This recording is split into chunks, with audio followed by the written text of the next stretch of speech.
All right, people. Spooky season is continuing on. So, to the reviewers, listeners, lovers, supporters out there, we got another special one. I'm stammering over my words. I just had a blooper moment, but we got through it. We got through it nonetheless. But we got a special guest on the show this evening, man. And this is not only do we have a special guest, we have like a special movie in general. This was one of the earliest commentaries. I want to say one of the second or third commentaries I had ever done, like 5 years ago when I started this. And this is a movie that's near and dear, and this is a movie that's near and dear to my guest here also. So, great minds think alike. We decided to put this thing together and do this revisited commentary for the colorized version. But let me just introduce the guest that I have here, people, for this episode, man. We have Alex from Dawn of the Horror Cast on here. You can go ahead and introduce yourself, bruh. I'll show you and give you the same grace you gave me on your show. So the floor is yours, man. I didn't mean to put you on the spot. How's it going, man? I'm good. I'm all good. I didn't mean to put you on the spot, but I feel like I had to. I don't. I am so excited to be doing this. I've barely done watch-alongs. You were like my second or third watch-along. Nice. And now I'm on a podcast doing a watch-along for probably one of the first real horror movies I've ever seen. Ever. Like, I was a young kid. I used to go to the library with my mom. Mainly in the summertime, we would always be borrowing VHS tapes from the library. Usually, my mom would let me pick out like 5 tapes to watch over the week. And I would always be taking out stuff I've never seen before. I would always take out random shit. Yep. I was just feeling out what I was into. So I took out random shit all the time. Like one of them was like Enemy Mine. You know that movie, right? Ooh, with Louis Gossett Jr., who is unrecognizable in that makeup. Yeah. He's the alien, right? Yep, for sure. I didn't even know he was the alien until like a couple years ago, to be honest. I'm not even gonna lie to y'all. I'll keep it a beam with y'all. All this other shit, but the one day I was probably like maybe 11, 12 years old. I was getting, and this was like the day before I was getting my braces put in. I remember that. I rented Night of the Living Dead from the library. I took that out. When I was recovering after getting my braces in, my mouth is all sore. I'm just laying down, and I'm watching Night of the Living Dead for the first time as a young kid. It fucking changed my life. I couldn't agree more. Like, at the time, I was a little kid, but I was like, this is shocking for an old black and white movie. Yep. Absolutely terrifying. Now, all right, so let me ask you, when you rented it from the library, because I remember that same era, did you have like you know how you have like softback books and hardback books? Did you have the hardback version of Night of the Living Dead, like the box that opened up with the paper inside of the plastic that you could remove out like that? Like, I don't know. I remember that being one of the earliest VHS versions. Is that the Blockbuster one? Kind of like the Blockbuster hardbacks. The ones that you just crack open. Sure Blockbuster put out that one, like how they had that Halloween tape, that special exclusive Blockbuster Halloween tape. They had an exclusive for Night of the Living Dead as well. Was that the one, the Halloween one? Was that the one with the 2 movies in it? No. So, like in the mid-90s, Blockbuster around Halloween time, they would put out their own exclusive copies for horror movies, and they were selling them for maybe $10 a piece. Right. I'm pretty sure. The one I have that I thought you were talking about, I got it off of eBay a couple of years ago. That's the version I have. Oh, you got to find. You got a fine, sir, on eBay. Yeah, They sold you a gem. I think I've had plenty of, like, I don't know, man. I've had so many different versions of this movie on VHS. I think I've had the same version that we were just talking about before we started recording. I think I've had that version the longest, but I've had so many different versions on VHS. I think I've taped it a couple times when it came on like basic cable or just regular cable check. I've tried to always maintain a copy of this movie somehow, some way. But thank God for YouTube. Shout out to YouTube because they're definitely hooking us up tonight. They're hooking us up tonight. But before we get into the commentary, I gotta ask you, and this is something that we talked about um, prior to hitting the record button. Where does this movie stand with you? Like, where does this movie rank as far as the George A. Romero zombie movies? Because we got what, one, two, three, four, five of them. Five of them? What? No, no, no. Wait, five, six, seven? unless you include Oh no, the six. that aren't directed by Whew. Okay. For sake of argument, first of all, the remake is. I think the remake's amazing, but Romero. I don't know. Let's just all right. So let's just say for the sake of argument, night, dawn, day, um, land, diary, survival. Like, where does this one, like, how does your ranking go for the George A. Romero zombie saga? All right, so it's really close between Night of the Living Dead and Dawn of the Dead. True story. Dawn of the Dead was another one. That was another one of the first like real horror movies I've seen, like along with like other movies like Evil Dead and Texas Chainsaw Massacre. Mm-hmm. And another one I hold really close to me. Like, it's one of my all-time favorites. It's probably in my top five. Maybe not top five, but definitely top 10 favorite horror movies. And it's just as classic as Night of the Living Dead. So I'm really conflicted between Night of the Living Dead and Dawn of the Dead. But I think I gotta say that the number one in that whole series has to be Night of the Living Dead. It's just a fucking classic. Like, this is what everybody watches during this Halloween season. Yeah. And it's always in all these other classic horror movies. It's just amazing. There's nothing like it. So I'm gonna have to say Night of the Living Dead is the best of the series, but Dawn of the Dead is a close second. Yeah, I agree 200%, bro. Like I do. Dawn of the Dead is so like I'm.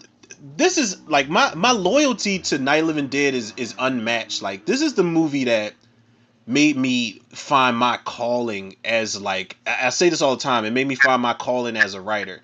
Like, this movie, like you said, changed my entire life.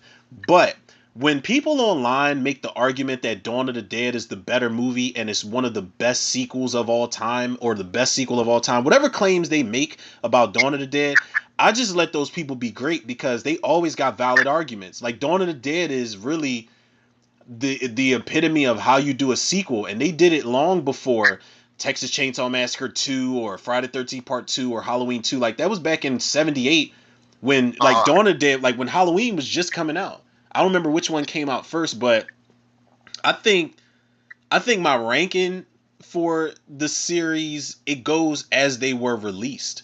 Like, I think Night is the best one, then Dawn, then Day, and so on and so forth. Like, I don't know what it is about George A. Romero's movies as they go along, the zombie movies as they go along. I just don't know what went wrong.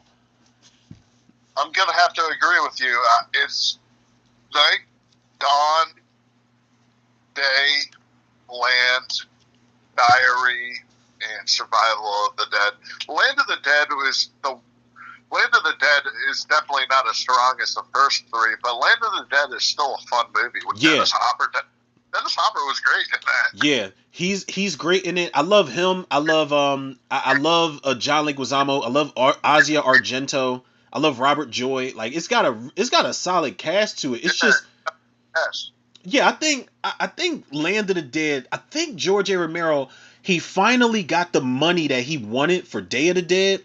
So he finally got to pull all of this shit off that he wanted in Day of the Dead in modern day. But like when I did my commentary for it, I was kind of torn because I'm like, wait, did they give him too much money? Because it's fucking CG blood, it's obvious and like cringeworthy green screen, like it's a lot of bad shit going on. But it is a fun movie and it's got a lot of gore, it's got a lot of kills. John Leguizamo's a badass in there. Asia Argento's a badass. Like it's cool guns and it's a lot of formulaic shit that you have in these George A. Romero zombie movies, but it's something about Land of the Dead where I'm just like, he just went a little too crazy with this movie. Yeah. It was almost kind of like Mad Max. It's fucking Mad Max. Yeah, like I'm cool with the post-apocalyptic shit, but yeah, no, you're right. It just like it was like really like it was so cheesy. Like when they had that like zombie fight club where they're killing zombies. Oh my god, it's yeah. That was like that was Thunderdome. But listen, George A. Romero, God rest his soul, man, and God bless him for blessing us with a whole plethora of movies, especially the one we're about to get into tonight. But I gotta say, man, before he passed away, and don't get me wrong, like I was heartbroken when George A. Romero passed away. Like I was out and about with friends, and I was like, yo, I gotta go. Like as soon as I saw that notification, I said, no, I gotta go. I gotta go home and cry. But I'm glad that we didn't get to see Road of the Dead, because that's when he really wanted to get into his post-apocalyptic bag, and he wanted the zombies to be doing this demolition derby shit where, you know, humans were cheering them on, and I'm just like, the old man has finally lost it. That's what I said in my Facebook post when they announced it. I said I don't know, I don't understand how this is going to work. I don't know why we are going in this direction. I mean, movies. Look, this is the demolition derby with zombies. That's something that should have been an idea in passing. Like if you were in a future George A. Romero zombie movie and that was just a one-off type of moment, that would have been fine. It might have worked if it was like in the 70s or 80s. Yeah, exactly. When he was making like Knight Rider and he was doing a whole bunch of experimental shit at the time. It would have been a lot better received at the time, but after that, I'm just like, I don't know. Yeah. Isn't that like in pre-production? Aren't they still planning on going through with the movie? They're just going to get someone else to direct it. Yeah, I think Brad Anderson, who did The Machinist, and I only know this because somebody on TikTok basically was like, well, why don't you just give it a chance? And because I was like, who the fuck is Brad Anderson, the Machinist director doing Twilight of the Dead? I said, I don't see it. And somebody stitched my video and was like, well, this is why we got to give things a chance. And I'm like, okay, cool. So I watched The Machinist and I said, this is a really good movie with Christian Bale, Michael Ironside. Like, it's a really great film. So I trust Brad Anderson to do a Twilight of the Dead movie. I just don't trust that George A. Romero's essence will be captured in that movie. I'm not sure how that's going to play out. George Romero hasn't been able to capture his essence since after Land of the Dead. Did you ever see Bruiser? Bruiser? No, I have not. Yo, I've seen that cover for that movie since it came out, and I've always been curious because I like Jason Fleming. I know Jason Fleming is the main character, and I was like, George A. Romero did a slasher movie? I said, okay, let's see what it's about, but I never watched it. So is it good or bad? Like, just tell me straight up, is it good or bad? It's not great, but I haven't seen it since like 2006. I saw it at my friend's apartment. So I saw it on VHS like on Halloween or something in 2006. The only thing I really remember about it was the Misfits were playing like an underground show somewhere, like during like a showdown at the end. That's all. What the fuck? That's all I remember Wait. about it. All right, so safe to say, Bruiser is not must see TV. It had, I think the villain in it was that dude. Now I forget his name, but he's in a shit ton of stuff. He was the other bad guy in Fargo, not Steve Buscemi, but the other guy. I'm not gonna lie to you, I still haven't seen it. There's so many people that have been like, you have to watch Fargo. They said watch the movie and then watch the TV show. I haven't seen either one. All right, well you'll see this guy. You'll know who I'm talking about if in a couple other examples. Let me think. Did you ever watch Seinfeld? Somewhat. I was never really crazy about Seinfeld. How about The Lost World? The part where the guy gets eaten by the little dinosaurs. Oh, that creepy looking guy.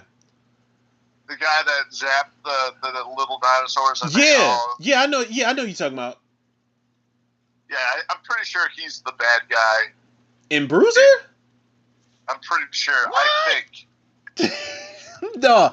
Now I remember, because as many problems as I have with Lost World, I do remember the Lost World had a pretty good cast to it. Like I'll never take that away from Lost World. Shout out to Steven Spielberg. I'm still trying to get you on the show. We would love to. We would love to interview Steven Spielberg. Yeah, if you get Steven Spielberg on the show, if you need a special guest, Listen, I got you.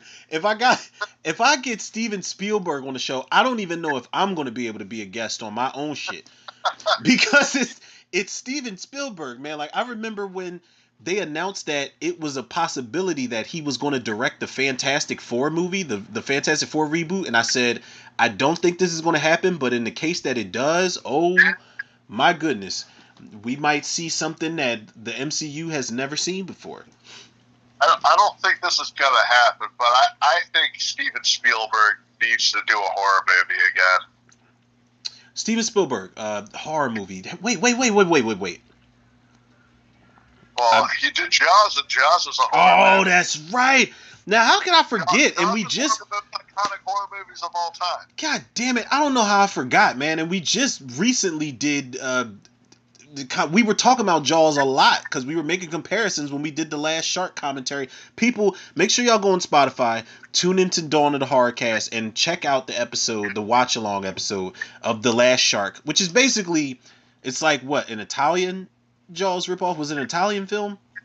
Italian. Yeah, but that was the first time Alex had me on the show, man, and we had a good time, breaking down that movie and poking fun at that movie. But we did, I don't know how I forgot Steven Spielberg directed Jaws. I know there's tons of listeners out there that are so disgusted with my decisions here, and it's okay. It is all right, people. Wait, are we still all queued up to go? We're almost. This is probably the longest introduction I've ever done, yo. I'm not even gonna lie. We are 18 minutes in and 42 seconds. We're all queued up, but I thought I would ask you, since we're recording. For sure. Have you checked out VHS Beyond yet? I have not, but I did see somebody in it was somebody that was on a Facebook group that I'm in, and I saw they did a non-spoiler review. Well, it was like a non-spoiler post, but the review was spoiler for VHS Beyond. And the fact that I've been keeping up with all of these movies, I didn't like the last one at all, but I think that they've got way more hits than misses. So yeah, I think I'm going to put VHS Beyond on my October list too. I think I'm going to add... Actually, let me put that on my list right now. Definitely better than the last two. Okay, so you saw it. You saw it already. I saw it last night, and I watched the rest of it today. Okay, good. Because that last one, I said, what the fuck is this, man? Like, I know y'all are trying, but Jesus, I did not like the last one. And I think the one before that was it VHS? Was it 95? 94 was good. Was it 94, the last one? Well, no. So when they started going out on Shudder, it was 94, 90, 98 or 99. 99. 1995. 99 was the one with was Ratma in there where they went in the sewer No, and that was 94. Yeah, with So the which giant rat. 99 was the one where the girls they went down in that little bunker or whatever the fuck it was, and those rock band girls, they were basically like the zombie version of Gem and the Holograms. That was awful. You didn't like that one? Listen, I loved that. That was probably my favorite segment that should have been a whole movie because it was basically the gender swapped version of Sometimes They Come Back. Oh, these girls are undead from a rock band and they're gonna fuck y'all up down there. Like, yeah, I've always wanted a remake of Sometimes They Come Back. That's probably the closest I've gotten to it. Well, that's the thing with some of these VHS shorts. Like, some of them are way too short, and they need to be a whole movie. And they did that before. I think it was VHS 2. There was the Alien one, and they made that a movie. Yeah, the alien segment in that definitely was VHS 2 because I remember there was a slumber party they were having, and the aliens literally invaded the slumber party, and they took everybody up in the UFO, and the dog was the last one to fall out, and the dog had the GoPro on his collar. That bothered me so much. I felt bad for the dog. Yeah, that was okay. The kids, okay, it's sad, but the I dog. I couldn't care kids. Yeah, that okay, so good words of encouragement for VHS Beyond. I'm on it, man. I got a lot of shit that I've added to my October list. I've added VHS Beyond, I've added Hellboy, I've added VHS Beyond is freaky. It's freaky. That's what I need. That's what I need. That's what I want, man. Because I haven't been able to get like the first VHS. I watched it with all the lights out and the volume all the way up. And I'm not gonna lie, the first VHS scared the shit out of me. The second one was more fun than anything, but it was still disturbing. The third one fucking sucked. I did not like the third one. I liked the segment when the kids were in the boneyard with the skateboards. That was cool, but the other two segments they had were trash. And then the one after that, I think that was the one where they had the guys that were in the woods and they had like vampire issues. I don't know if that was the one after. I don't remember it. Yeah, there was one where a vampire it had like this crazy suction mouth with thousands of teeth, and it snatched that dude up into the attic. I think that was the same one where the girl was staying the night at the funeral home. She had to work at the funeral home, and the body was alive inside of it. Yeah, it was like VHS it's got a lot of potential, man. And I feel like if we can't keep getting sequels to shit like Tales from the Crypt or Tales from the Hood or Creep Show and Tales from the Dark Side, then yeah, let VHS be great and let them have a really solid run for maybe like 10 movies, and then just cool with them coming out every season. Yeah, I think they do a good job at being consistent. It's just like you got to be careful who you get behind these segments, man, because some of them are really bad. Like I remember VHS Viral, the segment with that magician was awful. That shit was terrible. I'm trying to forget.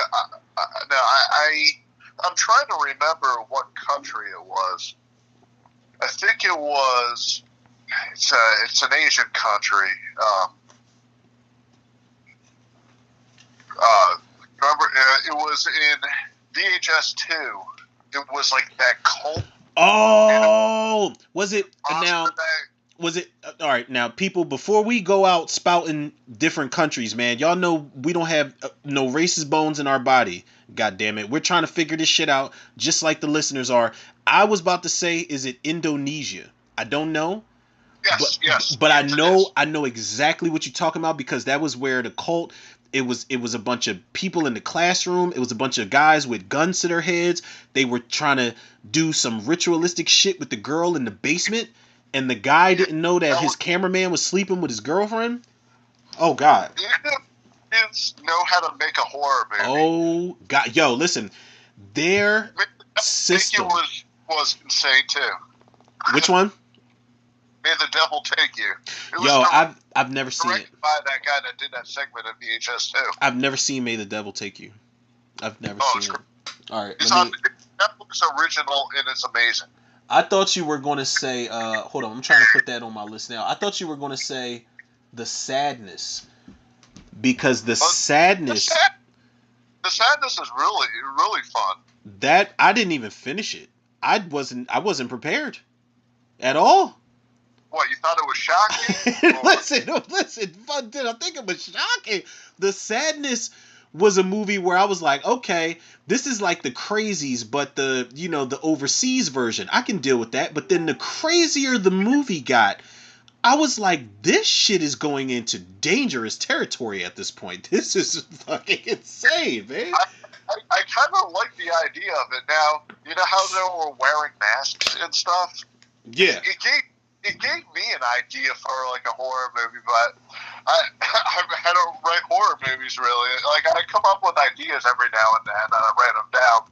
But how about this for a zombie, like a type of zombie virus, one where you get it, but it goes away like it's the flu or something.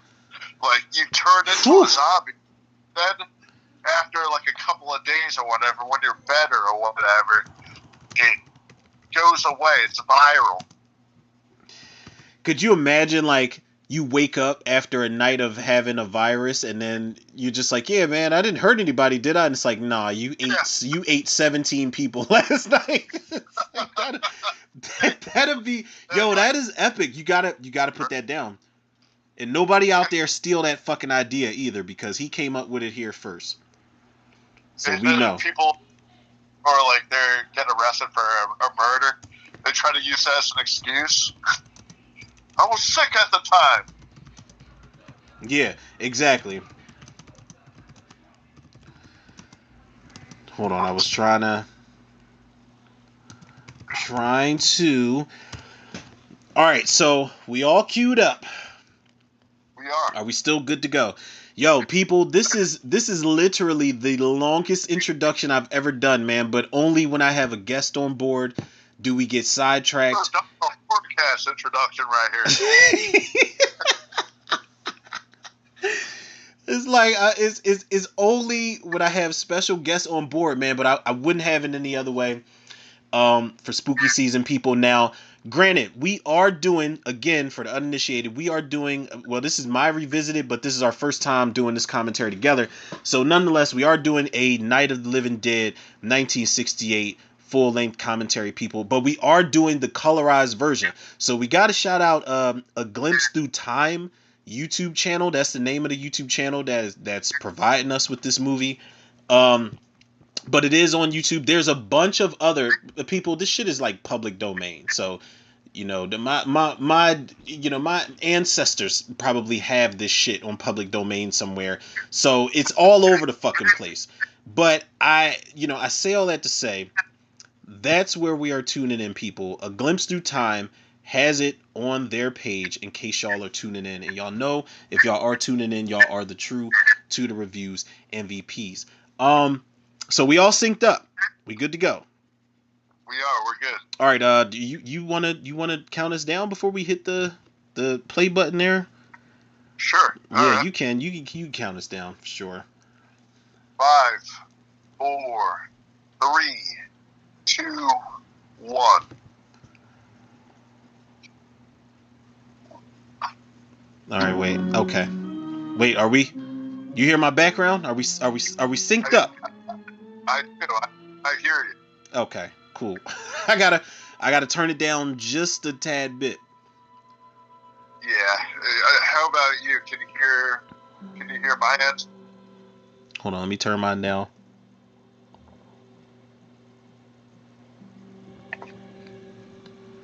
Not quite, but keep your. Okay, I'll say this. Did the title card pop up for you yet? Yeah. Okay. No, right now. Yeah, title card just popped up for me. All right. So I'll keep my volume up. If I run into any technical difficulties, then we swap. And then I'll just sync up because sometimes my shit will buffer and I'll have just all of these problems that the listeners are just already accustomed to. I got you. People, this intro was so long that I didn't even get to obviously we know who we got here, man. We got the late great George A. Romero, the GOAT for me personally. You got Marilyn Eastman, you've got Judith O'Dea, Carl Hardman, Dwayne Jones, Keith Wayne, Judith Ridley, Kira Shawn, did I say Carl Hardman already? Uh-huh. Okay, had to say Cooper twice. Now I went up this road. That's how I knew I was going in. Oh, you gotta talk about it. You gotta flex. You gotta talk about it. Go ahead. 3 years ago, I went to Pittsburgh for a wedding, and the next day we had to stop here. Everything. I went down this road. Everything looks exactly the same. But exactly the same? What's that? You said exact. It looks exactly the same.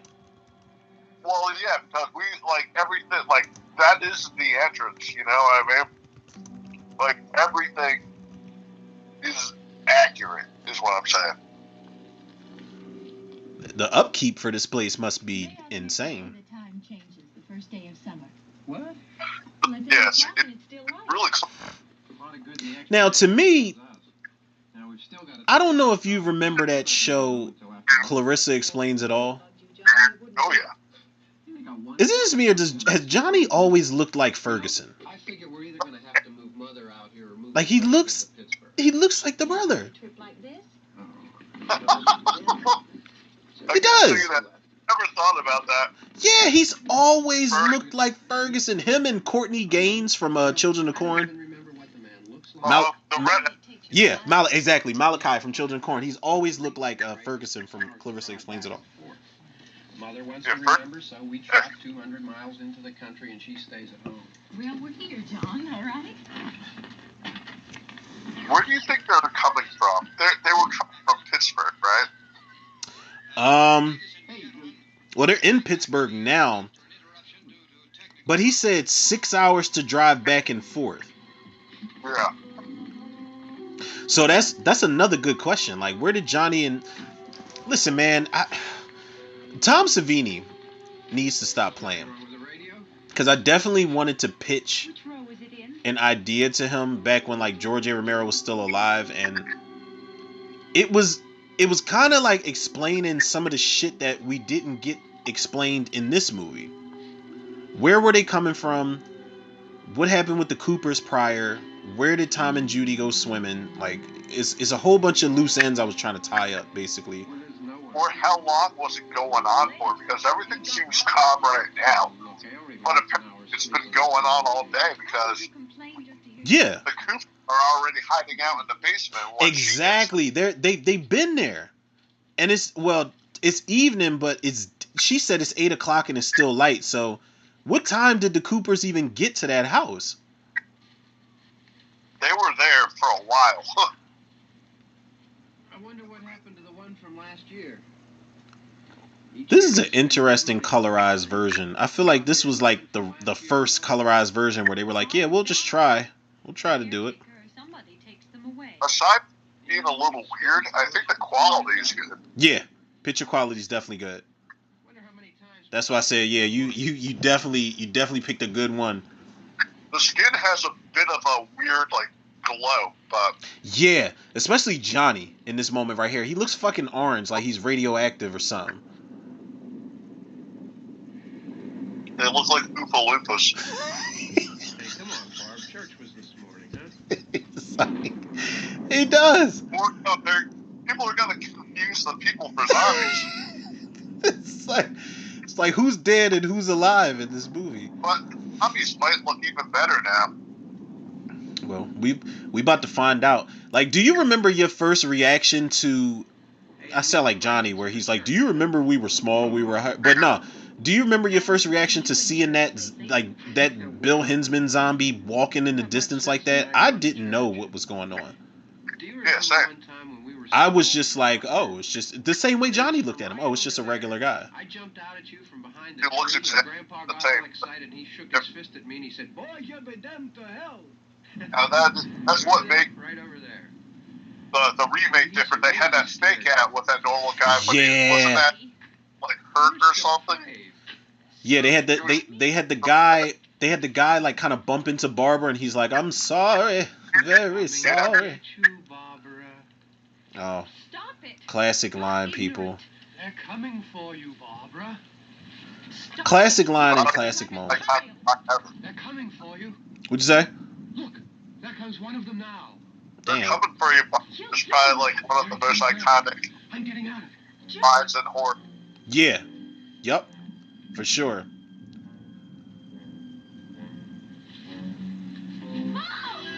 He wasted no time, yo. And his face,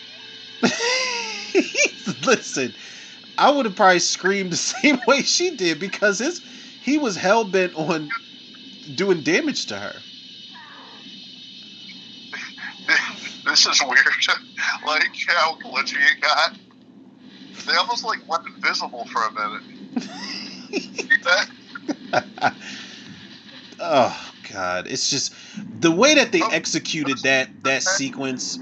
The way that he hits his head against that tombstone will always be effective, man. But the way they had Bill Moseley as Johnny hit the tombstone. Oh my God. Crazy looking. With the whole they basically made a whole dummy of Bill Moseley. Bill Moseley did a great job as Johnny. Yeah, he did. He did. For the little bit of time he was given, he definitely was I wanted to see his character maybe survive a little bit longer in that movie. Yeah, well, just because Bill Moseley is just great. Definitely a master of his craft. Yeah, amazing character actor, man. Even in I don't know if you've seen Silent Night, Deadly Night 3. The movie is awful, but Bill Moseley is so locked into playing this character, man. Yeah, he sells it. Him in that Chop Dop in Texas Chainsaw Massacre when he was in Devil's Rejects. Bill Moseley's just great in everything he's in, man. He's horror royalty, to be honest. In House of a Thousand Corpses and Devil's Rejects, he was fucking scary as Otis. He was scared. Yeah, because you feel like if you're in the same room as him, you might not make it out of there. Yeah. Like, chances are you were dead. Now, Bill Hinsman here, this zombie, I feel like, now I don't know, I always say this, I don't know if it was true or not, but I feel like George A. Romero was foreshadowing the fact that these zombies would learn to use weapons, because he picked up a brick and busted the window out with it. Now, I don't know if it was just dumb luck or whatever, but everything in Land of the Dead dates back to this movie. Yeah, they don't really have zombies use objects. Yeah. George Romero always... Did they do that in Dawn of the Dead as well? They sure did. Well, they not necessarily use the objects, but... Well, no, they did, because there's that moment where Flyboy is trying... Not Flyboy, but Roger is trying to hotwire one of the trucks, and that zombie picks up a crowbar and busts the window open. That's right. But then there's another moment where they're trying to close the department store doors, and the one zombie takes the assault rifle from Roger, and then he trades it in for the rifle that Peter has when he gets away at the end of the movie. He just held on to it for the rest of the movie. Yeah, he just kept that shit. He just kept that shit for the whole movie until it was time to ante up. Yeah, but so fun. But I think everything was just hinted at in the original movies, man. I don't know. That could be just a wild theory of ours, but I think it checks out, to be honest. And this is the start of the zombie rule. Yeah, you have to kill the brain. Yeah. I don't think there was a movie before Night of the Living Dead that had that rule. I think there were movies that had zombies, but George A. Romero, there weren't movies like this. George A. Romero set a particular set of rules into place, man. He set the standard for certain rules. He set the standard for certain cliches. Like Barbara might be one of the first slip and fall chicks in horror. What do you think of Return of the Living Dead? Oh, this is one of the greatest horror movies of all time. I just watched some behind the scenes footage of Return of the Living Dead 2. It had James Cameron and Tom Matthews in it. But Return of the Living Dead, I respect it because how dare y'all make Night of the Living Dead canon and still create your own rules for these zombies? Y'all basically said that, yeah, this movie was bullshit, they lied, but this is what really happened. The audacity of them to do that and create a classic. They did. I also love how they made it so Night of the Living Dead was like based on a true story. Yeah.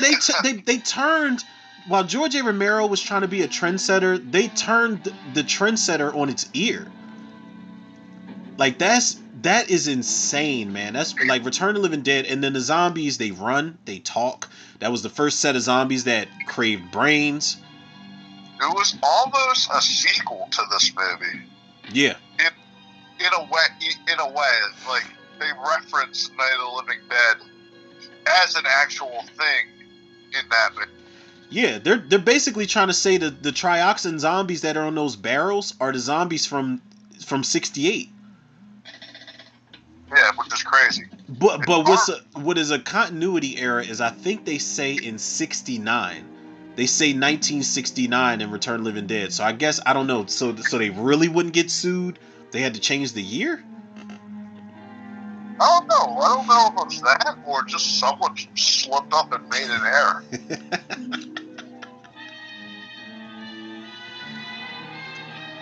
Bill Hensman. Bill Hensman just, like, the thing with these zombies, these are the scariest zombies of all time for me.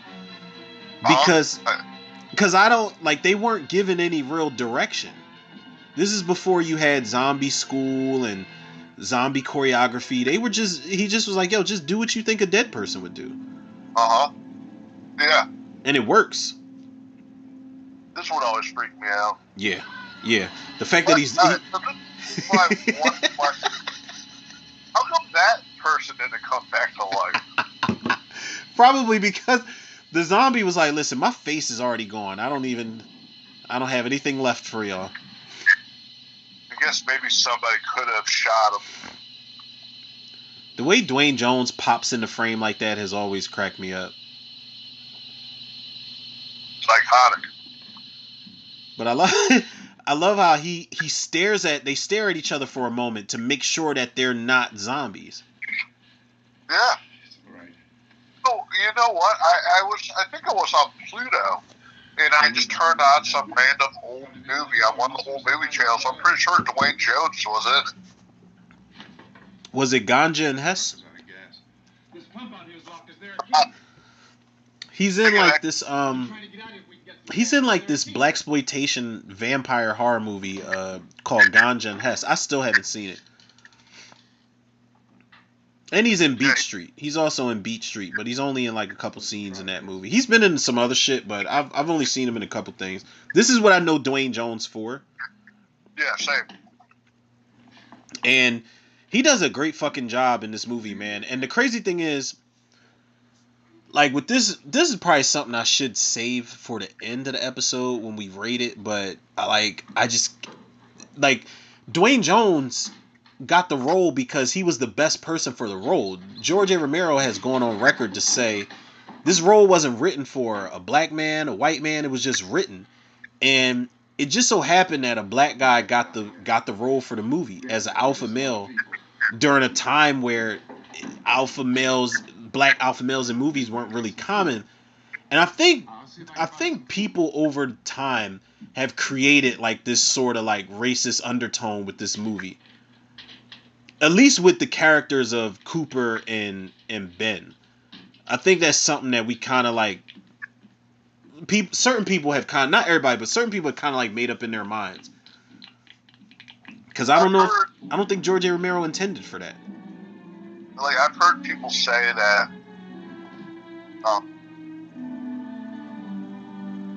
that it was like social commentary on race and everything, but I've heard the same thing that you have, that it wasn't seeking out a black actor. A black actor happened to get the part. Yeah. I think it was a lot of social commentary in this movie. I just don't think that was a part of it. Like, the older I get, the more I'm like, wait, like, oh, this wasn't written for a black or white character? Like, Dwayne Jones just got it? Oh, we just created this narrative in our heads growing up. Yeah. Like, there's definitely, he said the social commentary was kind of like, you know, there's so much shit going on in the world that if we don't stick together as people in general, then we're not even going to be able to survive each other, let alone the threat that's outside our door. You know how plenty horror movies have like a social commentary to it? But like there's some people that say that horror movies in general are political, but I disagree. Do you think that there's a difference between social commentary and just being downright political? Yeah. I don't politics really. Yeah, me neither. I don't like I honestly I don't get into politics, man. My brother, my oldest brother, is really heavy on politics, so I just kind of let him go when he talks about it. I don't really get into it, but I feel like when a movie's trying to be, especially a horror movie in this climate, like when you're trying to be too political and force the fucking message down our throats, we don't want it. But if it's subtle and the movie's epic and it's just like, holy shit, like not only is the movie great, but there's also a message behind it. Like when you get that also in there, that's cool. But when you get something like, I don't know, Black Christmas 2019, I don't know if you saw that shit.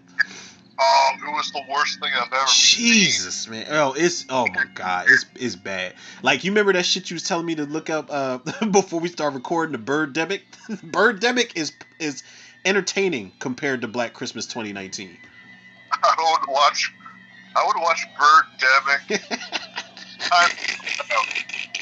I watched Black Christmas again. Black Christmas 2019 was annoying girls yelling at each other the whole time. Jesus, man. Yeah, it was bad. It was so bad. And I'm like, everybody that hated that 2006 remake, y'all owe it an apology right now.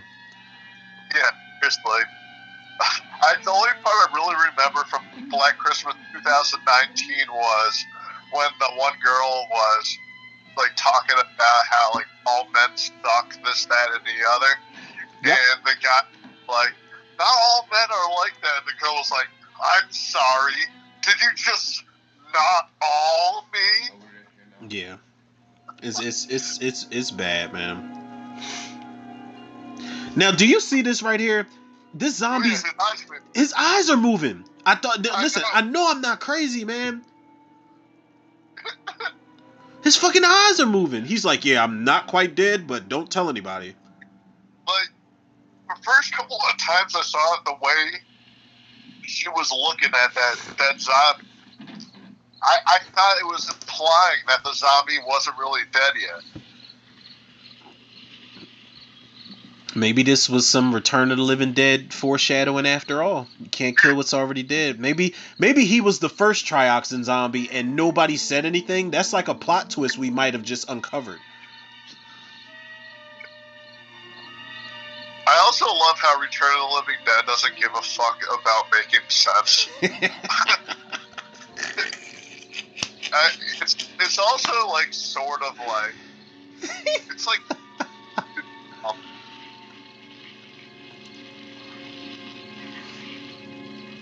like a hand could crawl around. Remember the second Return of the Living Dead when the hand? Oh yeah, but that is one of the funniest parts of the whole fucking movie for me. They're throwing the hand back and forth. Eventually, it gets thrown out the window, and the severed hand just flips the bird to the car. That part is amazing. Like, you know what's crazy is, like, I know people that hate Return of the Living Dead 2. I'm not one of those people. I have a lot of nostalgia with that movie, man. I love that second movie. I actually love the third movie too, but there's something about the second movie. It just fuck the horror. We're going straight comedy, and we're not gonna we got our foot on the gas with this humor, and we don't care. And the zombie effects are great. All the practical effects are amazing in that second Return of the Living Dead movie. And the main character is a kid. So it was almost like a kid movie in a way. Yeah, Michael Kentworthy. They made it kid friendly. And as much as I wanted that kid to get on my nerves when I was a kid, you couldn't hate on him because he was making a lot of smart decisions and he was saying a lot of smart things that nobody was really paying attention to. And he was the underdog. Like, Yeah. He had bull. He sure was. He was the one that flipped the switch to electrocute all the zombies in the first place. So he saved everybody. He was smart. Shout out to Michael Kentworthy. I think that's that actor's name. Does he still act? Shit, I don't know. But you have been immortalized on film, sir, in Return of the Living Dead 2. Congratulations. He's definitely annoying in some scenes, but I can tolerate a hero in a kid. I just noticed the picture on top of the fireplace here. Who the fuck is that? I guess it's the guy that lives in the house. That's Michael Kentworthy's father. That's who it is. We were just talking about Jesse from Return of the Living Dead. That's his father. That's the connective tissue that we've got right now. It's like, yo, I've never peeped. It wasn't until you said something. You're like, yeah, I never noticed that picture. I had never noticed it either. And I've been watching this shit forever. It's like, Did you hear that movie was, or the house for this movie was supposed to be destroyed? Was it really destroyed? Well, they were going to destroy it. So the house was empty, or empty for the most part, and they agreed to let Romero film Night of the Living Dead in the house before they destroyed it. So they decorated the house to make it look like someone actually lived there. Oh, so they just probably got one of those, like one of those pictures that's in Walmart when you buy the frame. Right, yeah, exactly. And it's just got somebody in there. George Romero's dad or something. Well, all right, well, listen, now I don't know if I'm reaching here, but do you remember in the Night of the Living Dead remake, there was Uncle Reg, and that was Uncle Reg's house. So maybe that's Uncle Reg from 1968? I don't know. I don't know. Yeah, everybody is the same character in the remake. Pretty much, man. I mean, I think in the remake, everybody just got a little bit smarter. They made those characters a little bit smarter. I know Judy is a lot smarter in the remake. She screams a lot more, but she's definitely a lot smarter than this one is. Yeah, well, Judy in this, Judy. I thought you were talking about Barbara. Sorry, I was just gonna mention just now how worthless Barbara is in this movie. Man, Barbara, oh my god. Serves a purpose in the remake, but in this one, she's fucking worthless. Oh, in the remake, that's one of the best 360s with a character that I've ever seen in a remake. Hands fucking down. The riff track version of Night of the Living Dead, one of the guys was like, "Can someone take her out back with a shotgun?" Yeah, because listen, Barbara is definitely catatonic for a lot of this movie. But the one time, my problem with Barbara in this movie, the one time she tries to pull her weight, she fucks up. She sees Helen Cooper getting attacked at the door when the zombies are breaking in at the end, and then Barbara grabs a board and she gets this determined look on her face, but then as soon as she gets to the door, she starts screaming and she gets swarmed by hands. Yo, that was also very shocking for an old movie. The final girl dying in it. Yeah. Well, listen. I'm just gonna say this. I don't know if I've said this on an episode before. If I have, then I'm saying it again, people. Did we really see Barbara die? There's no way. That's all I gotta say. Listen. There's an unofficial direct sequel to Night of the Living Dead where Judith O'Dea actually came back. Old makeup on her. They put old makeup on her and stringy old hair, like kind of Sally Hardesty type of shit from Texas Chainsaw. And they brought her back for an unofficial sequel where she talks about how she survived. But there's also another direct sequel coming from some of the Walking Dead writers. And it's an official direct sequel to the first movie. I don't know how they're going to pull it off, but my thing is, if we're going to do a direct sequel, Barbara, we did not see her die. We didn't see her get eaten. She could have scurried away. Now, this is my theory, people. I need you to buckle up for this, bruh. I definitely have to I have to run like to the bathroom real quick, but I need you to buckle up for what I'm about to say. Now, at the end of the movie, Barbara gets snatched up from the zombies. And my whole thing is, well, Johnny had the keys. So if Johnny was the zombie that snatched her up into the horde, maybe she got the key. Maybe she got the keys off of Johnny and scurried away. We never saw her die.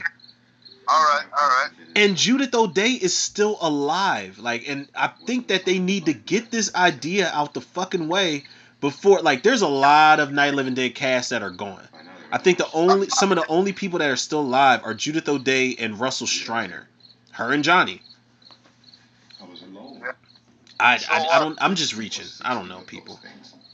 Well, I was also thinking how pretty cool if they did a sequel to Night of the Living Dead that takes place later and they're all dressed they're straight out of 1960. Zombie. Listen, people. Appreciate our ideas, and anybody tuning in, y'all can take a chance on our ideas. Any directors out there, don't be afraid. We were riding in the cemetery. People have stole my ideas before anyway, so it's all right. Yo, you know what? Yeah, it's cool, man, because I feel like there's some people out there that have done the same, but we're not gonna put them on blast. I mean, when the time is right, sure, but we gonna let them be great and let those movies flop. Because nobody can tell your idea the way you can. This is every person I've told the story, and they don't believe me, but I'm going to tell you a story about how R.L. Stein stole my idea. Goosebumps? I'm Goosebumps now. Oh my god. When I got the exclusives, people. Only on the Tudor Reviews podcast do we get the fucking exclusives. Yeah, I'm ready. Let's hear it. When I was 16 years old, I wrote a letter to him and just talked about how much of a fan I am of the Goosebumps books. And I was like, I have a great idea for Night of the Living Dummy 3. So, I remember that book. I said it should be a family of dummies that got found in a junkyard or something. And it was a whole family of dummies. So, Arlstein didn't even fucking write me back, this dude. He didn't even fucking write me back. But, a year later, Night of the Living Dummy 3 comes out. The back of the book is basically pretty much my idea that I gave to him. I'm pretty sure he stole my idea. Listen, if I was you, I would DM. Does he have an Instagram or Facebook? I would DM R.L. Stein yearly around the same time every year. Like, yo, man, I ain't forget. I'm still waiting for my credits, bruh. Like, nah. I met the illustrator of the covers. He was cool. Oh, wow. Oh, okay. So R.L. Stein didn't illustrate the covers? It was somebody else? Yeah, it was somebody else. He was doing a meet and greet. And nice. Remember that toy store Zany Brainy. Zany, yo, damn, yo, okay, yeah, you taking me back. Yeah, he was given a signing at Zany Brainy. So I went. My mom What the told fuck? me I was like 10 years old. He was a cool dude, though. It says Zany Brainy. Yo, oh my god. We gotta stop this. We gotta stop this now because it's too many gems being dropped this evening. A lot of the Don't you know what's going on out there? This is no Sunday school picnic. He's about to belt the shit out of Barbara. This was the one part I hated about this movie. I'm like, wait, like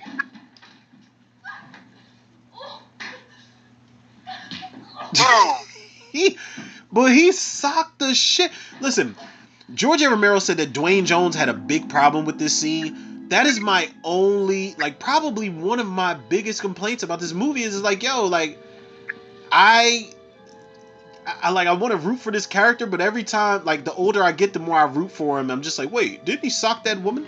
It's like, that could have been like the only thing about Ben that wasn't commendable. He had no problem hitting a woman. exactly. And I think that one of the most subtle nods to that moment in the remake was when Barbara, remember Ben, the truck had blown up. Ben was fighting his way through zombies back to the house. Cooper wouldn't let him in because he was in there fighting with Barbara over the rifle. And when Barbara finally answers that door, Ben has got his fist cocked back ready to punch whoever answers, and he doesn't hit her. And I think that was like George A. Romero and Tom Savini were so good at doing subtle nods. That's why I said I was watching the remake, like, kind of like pre-gaming for this one. But that's one of the things that the remake does so good is the subtle nods to the original, like the curveballs and the Easter eggs to this movie. Tony Todd was great as Ben. He was amazing, man. His monologue. I'm not saying, like, I love Dwayne Jones's Beekman's Diner monologue in this movie, but Tony Todd just gives you a different type of passion. He gives you a different type of emotion. Yeah, that's another great horror monologue. Yeah, he's horror royalty, hands down.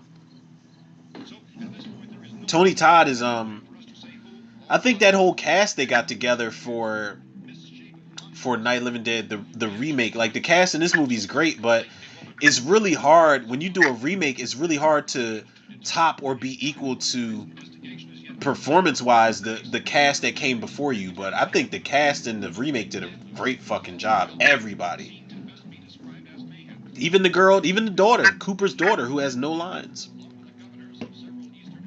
Oh yeah, dude, yeah, she was so good. She still like does sightings, I believe. The daughter from this one or the remake? The remake. Yeah, she is. She looks terrifying when she turns into a zombie. When she kills Helen in the basement and she's like slow stepping out of the corner and she, like, her eyes are all dead and she's just locked in on her mom. Like, she's like, yo, I'm going to kill you. Like, she is amazing. Yeah, no, she is probably one of the best zombies out there. It's like how she moved. Yeah, Like, it was it was very, like, old school. Like, she was kind of stiff with it, but you could hear every footstep that she took with her movements. What a waste of a good fucking chair. I just love hearing that one zombie scream. You know why? Because that was the part where the zombies retained something of what they were. That was his chair. Yeah, right. that was his chair. My chair. Yeah, he was pissed off about that shit. Yeah, I'm glad you mentioned that because that's one thing I've always, like, low key, like, really loved about this movie is certain sounds that these zombies make that we don't really get. I mean, well, we didn't get them after the fact, but I think the zombie sounds kind of stand out in this movie. Like, they're wheezing, they're groaning, they're not necessarily growling, but they make all types of sounds throughout the course of this movie. Yeah, they're all different. I love this. This was the classic 60s moment where it's like, oh my god. You still haven't seen Flesh Eater, right? No, but it is on Tubi. It's on Tubi. I started watching maybe like 2 minutes of it, and I turned it off because I was ready to go to sleep. Yeah, that's almost like another like unofficial sequel to Night of the Living Dead. The one with Bill Hinsman, right? Uh,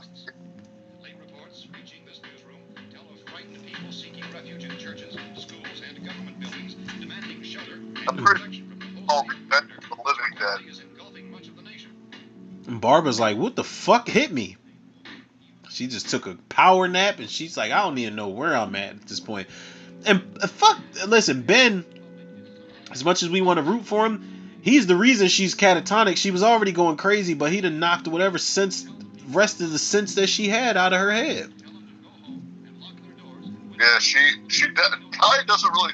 Well, she says some stuff like the whole thing of like, no, Johnny has the keys, and then she's like, it's 10 minutes to 3. Where are the keys? You'll never find it. Yeah, exactly. And that I'm telling you, that part always bothered me because it seemed like she was kind of teasing them. She was probably pissed off because he punched her. Yeah, that was just her being petty as fuck.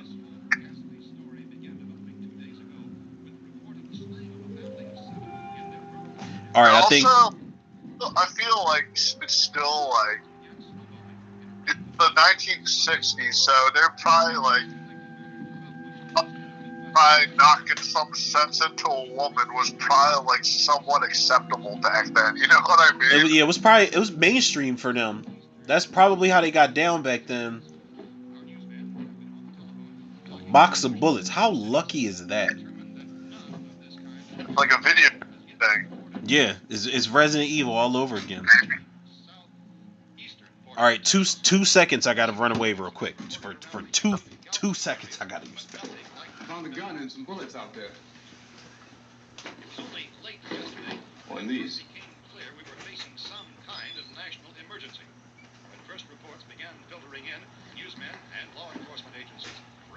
This place is boarded up pretty solid now. Putting on someone else's shoes.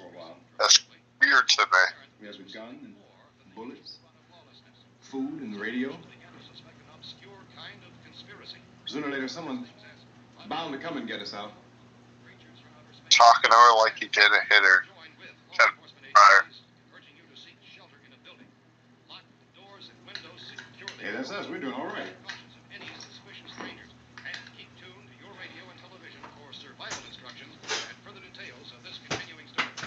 Look, I don't know if you're hearing me, but I'm going upstairs now. If anything should try to break in here, I can hear it from up there. All right. I'll be down to take care of it. Back in effect. I forgot how long it took I'll be back to reinforce for the them windows and to doors later. group up But with you the other for people. now, okay? You said how long it took for what? Okay. I forgot how it took. I forgot how long it took for these to group with the other people. Yeah. Yeah, that's I think that's something like I don't think in the remake it took that long, but imagine like in 1968 being a fly on the wall and thinking that these are going to be our two main characters for the entire movie. But again, that was something I think that was something George A. Romero was good at, was like throwing a little plot twist into the mix. No, we don't just have these characters, we got more. He did the same thing kind of in Dawn of the Dead, where we follow these four main characters throughout the whole movie, which is fucking amazing. But I'm gonna throw in these bikers, these looters, who all have, who all have a job to do. That is a nice ass Zenith radio right there. I'm not even gonna lie. I love the craftsmanship on that radio. Have you noticed when he was pulling that woman into the room, just showed her face and there was nothing? it was regular. Listen, her face healed. She was the zombie with healing powers. So this is a crossover movie at heart, people. That was like maybe one of the only things that took me a little bit. suspend disbelief and be like, yeah, it's her other side. The other side.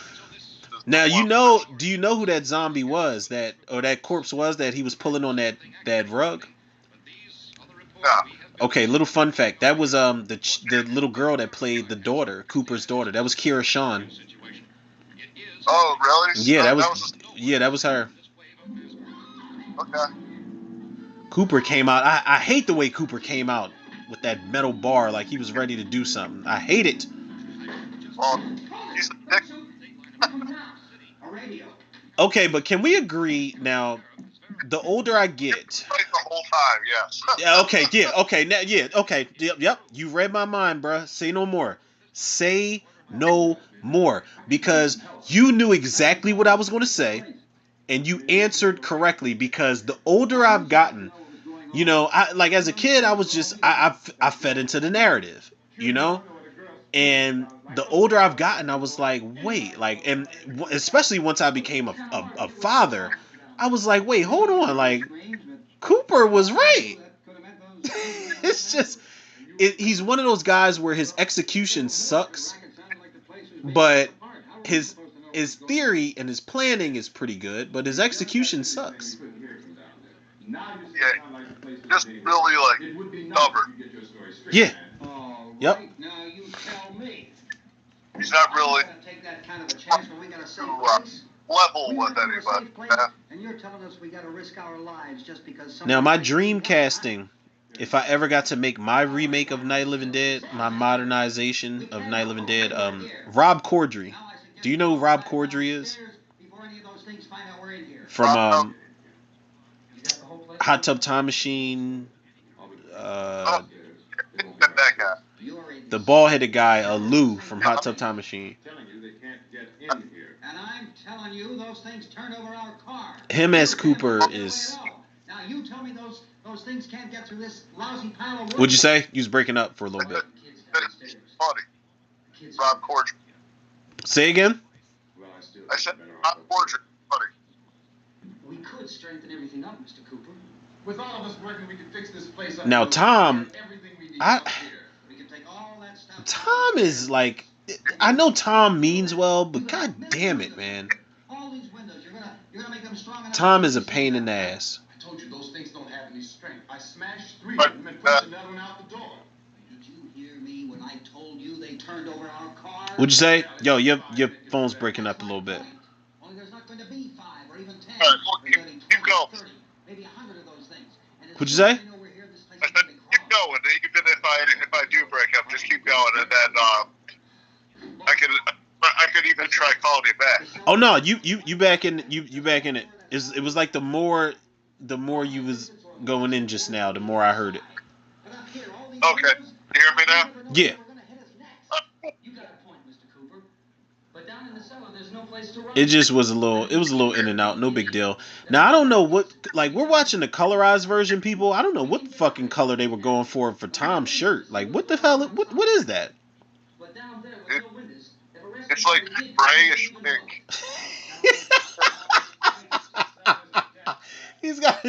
Tom's got a fucking. They started to tie dye his shirt and they didn't finish the job. What is happening?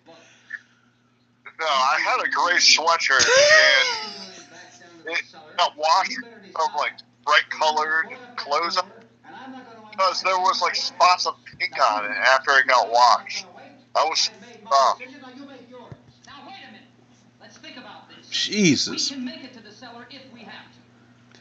And if we do, It's like the part where he's trying to tuck his shirt in is red or pink, consider this a walk. but the rest of it's another color. You think Wade is really tall or this is Thomas pretty short? Everybody in the movie did their own laundry. They're a lot out back, too. Oh, I love this scene, man. Because Ben, you could tell he wanted the jump scare to be effective because he walked right into that window. He walked right into that window.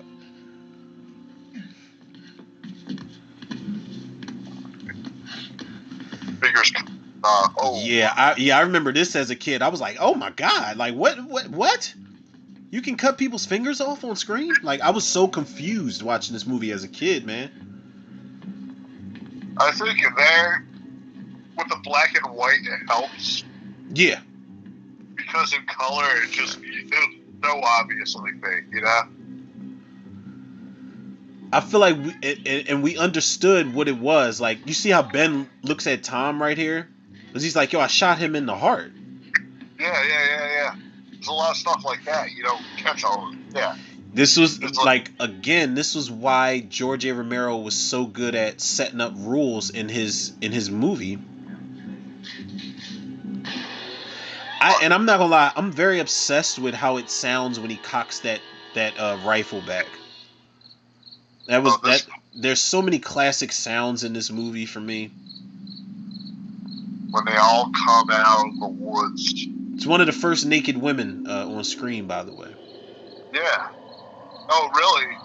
It's like, I don't know. I just one of the first naked women I saw back on the screen. Well, that was another one. I think that was Marilyn Eastman right there. Helen Cooper. Oh, really? Yeah, I think that was her in makeup. You're crazy. Those things are going to be in every window. That was. I definitely remember that from the first time I saw the zombie eating the bug. Yeah. In the other ones, I didn't. Everything else is up here too. Because if I stay up here, in the remake. the radio and the food is part of what I'm fighting for. Now, if you're going down the cellar, get. You talking about the remake? Yeah, in the remake, the one zombie ate a mouse. Yeah, he did. He lifted the mouse up out the grass and he just stared at it for a little bit, and he bites the fucking head, and then the other zombies like kind of screaming at him like, yo. The other zombie was like, he's pissed off, yo. He was pissed off that his homie ate the mouse before he got a chance to split it. Yo, you got to split that with me. It is tough for the kid. Their old man is so stupid. Now, get the hell down in the cellar. You can be the boss down there. They're almost like, well, it's like in Walking Dead. The Walking Dead zombies, they'll eat any. They're not gonna eat anything. Yeah, definitely. The Walking Dead, they actually called George A. Romero to direct an episode or two, and George A. Romero turned them down. Oh, dude, that is a shame. Yeah, he kind of George A. Romero kind of looked at the series like, yeah, I'm not into what y'all doing type of shit. Like, that's how he looked at it. He wasn't really a big fan of what they were doing with the genre, and it's definitely a missed opportunity because they kept showing love to George A. Romero. There's a zombie that looked like Johnny in one of the episodes. There's a zombie that looked like Bub in one of the episodes from Day of the Dead. They just kept showing love to George A. Romero throughout the course of the series, and he didn't want anything to do with it. And I definitely think that before he died, that was something that would have been really great on his resume.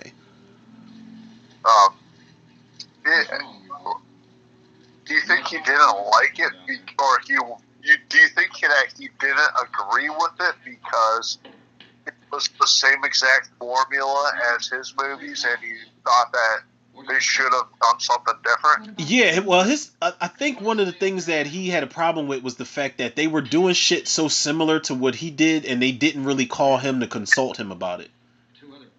Like, he just felt like he was like the ultimate. I mean, which he is. I think George A. Romero is the granddaddy of the zombie genre, or zombie subgenre, whatever you want to call it. But I think he looked at it like, I don't like what y'all doing. This ain't what I do, and if y'all want me to be a part of it, cool. But y'all could have called me first. So now y'all already on bad terms with me. But it's kind of like when gangs tell rappers, you got to check in with me before you come to my city to shoot a music video. It's like, do we have to, though? Like, I can just artistically do whatever the fuck I want, to be honest. Like, I don't have to check in with anybody. But if me and you were making like a zombie show and I knew it was close to George A. Romero and he was still alive, like, I would want to ask him to be a part of it. Me personally, I would be like, yo, I owe a lot to you, type of thing. I want to do blah blah blah. I want to check I it. think that it is shitty of everybody from The Walking Dead not consulting with Romero first. You know that Romero was going to prove it either way. It has Greg Nicotero behind The Walking Dead, Phew. and Nicotero close Yeah. with Tom's. I almost forgot Greg Nicotero until you said something. I almost forgot Greg Nicotero was a part of it. Yeah, wasn't he one of the writers or? Absolutely, writers. He did some of the effects. He played zombies in certain episodes. We are staying down here, Helen. Harry, that radio is at least some kind of communication. This little girl had the easiest job in the fucking movie, yo. What's that, sorry? This the little girl, Kira Shawn, she had the easiest job in the movie. She just She did the easiest job. Yeah, she's also great as a little girl zombie. Yeah, because I'm not gonna lie, when I first saw her eating Cooper's arm, I was like, yeah, no, this is gonna be bad. Yeah, the stabbing was so brutal, and it really doesn't show anything. Nope. But you think we're something, you know? Good sound design and good visuals is what makes that shit work. And rest in peace. First of all, rest in peace. Shout out to Carl Hardman and Marilyn Eastman. Marilyn Eastman is fine as fuck in this movie. I don't know what it is and what took me so long to realize that Harry Cooper had a trophy wife at the time in 1968, but he's stupid. He's about as dumb as Al Bundy. Because I used to think it was funny, but then the older I got, I'm like, wait, Al Bundy has got Peggy Bundy as a wife, and she's fine as shit. Yeah. Like you need to realize, sir, like what you got going on over there. I just chuckled picturing Al Bundy in a zombie. Now that's a movie. That's a movie right there. All right, so yo, that's an episode we could do. Think of like what TV families or TV characters would you put in a zombie apocalypse situation? That's a whole episode. Al Bundy. Bring him. I don't know. Not others. Oh man, Al Bundy in a zombie apocalypse. Oh, it would be epic. Oh, it'd be so epic. You'd probably be happy because he's like free from his wife. Oh my god, yeah, that'd be like that's the comedy. It would have to be a horror comedy. I gotta go start bidding for television. Oh, that is amazing. She was supposedly younger than us at this time. Who? Marilyn Eastman? Yeah. Really? I just think everybody looks so much older in this time. During the time frame, yeah. She looks great though, man. Like even in a 1968 movie, she looks great. Like I was watching I had did a commentary for Psycho earlier this week, and Janet Leigh looks great in that movie, man. Even in 1960, she looks great. Don't be afraid of me. Yeah, she does. She did, yeah. Harry's wife. Janet Leigh was also great in The Fog. No one talks about The Fog, really. The Fog is man, it is all just we could talk all day about that movie, man.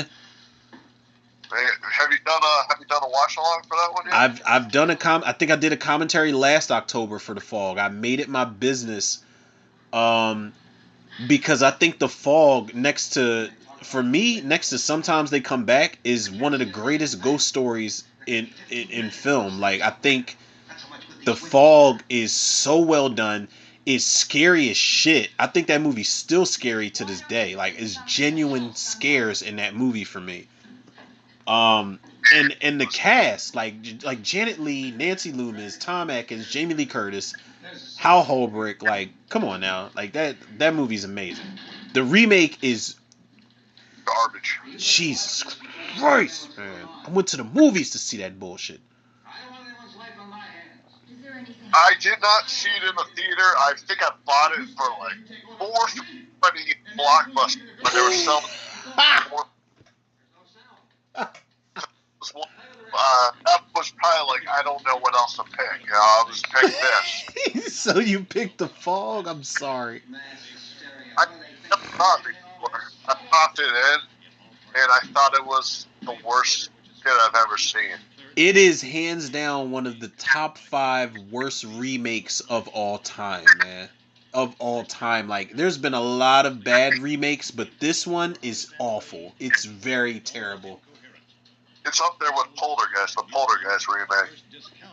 Now, okay. Poltergeist remake. Is that one really as bad as everybody says it is? Because I remember the first time I tried to watch it, I fell asleep. I was watching it at home when they first started putting it on TV, and I fell asleep. But the second time I tried to watch it, I think I got as far as when the garage is pulling the daughter in and the tree is attacking Robbie.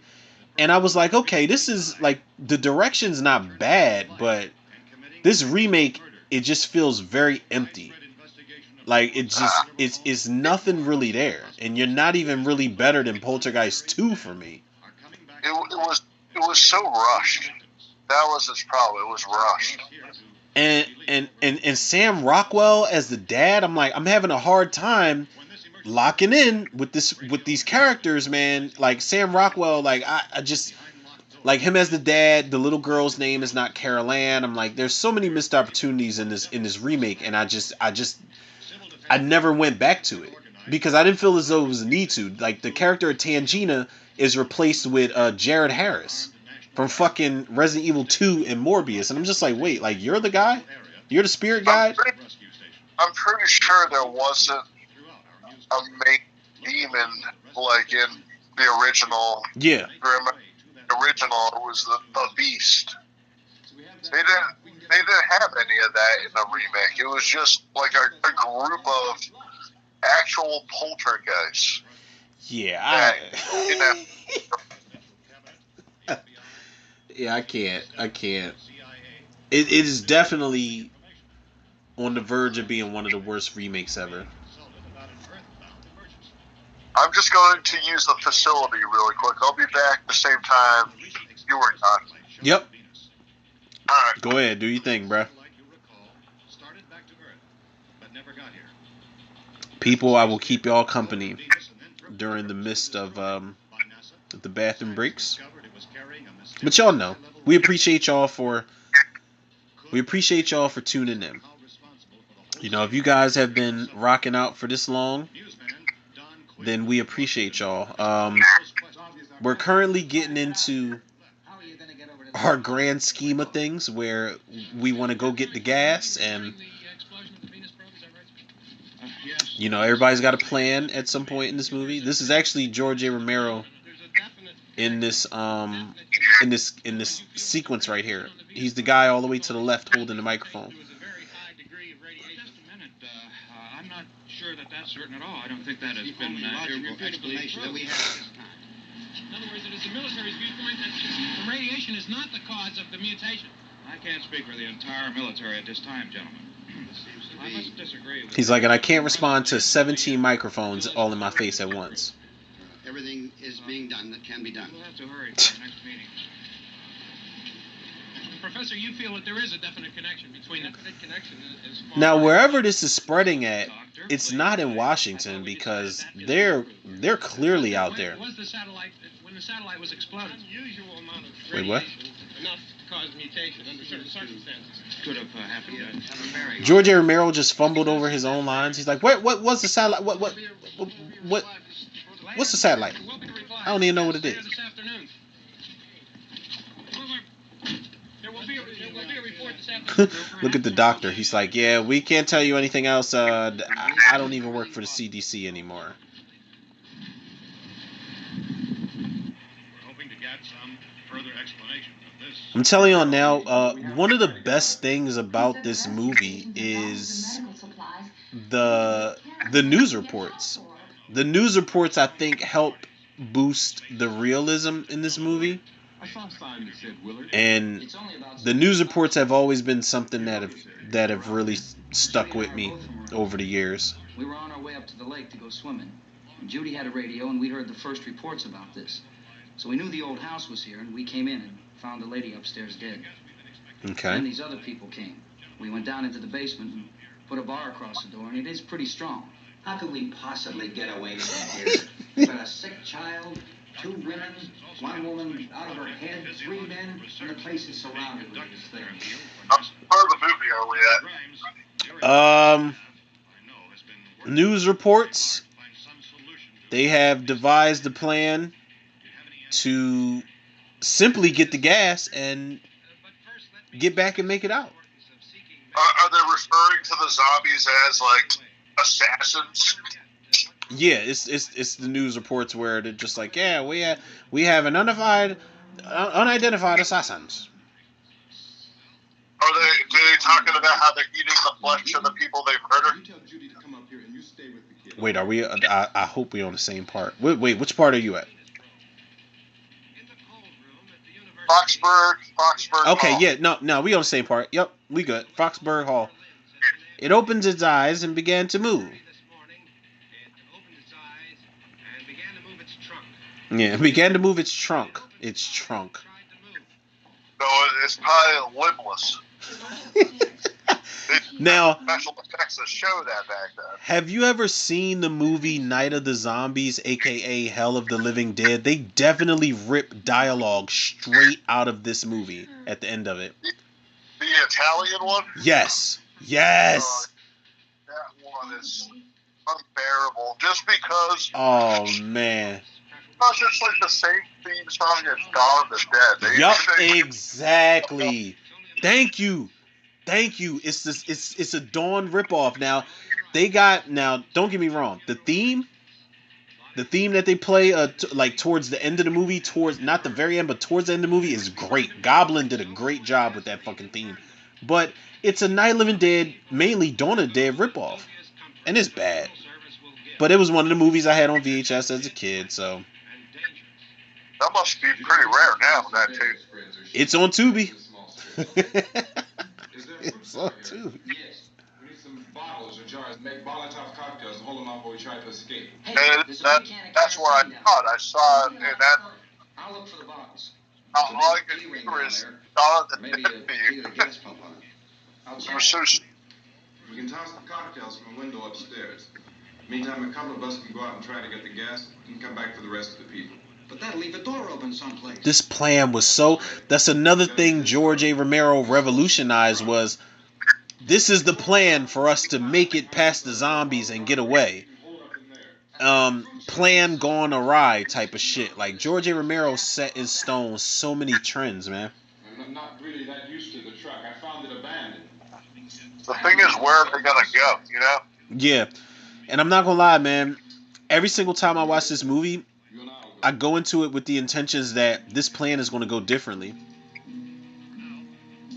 We'll put whatever lumber we Every find time I watch this movie, I'm like, okay, Ben and Tom are gonna figure this shit out, and they're gonna get away. Tom, you and I will have to unboard this door. After you toss the cocktails, you hustle back down here and lock this door. It's no good to board it up because we'll have to get back in quickly.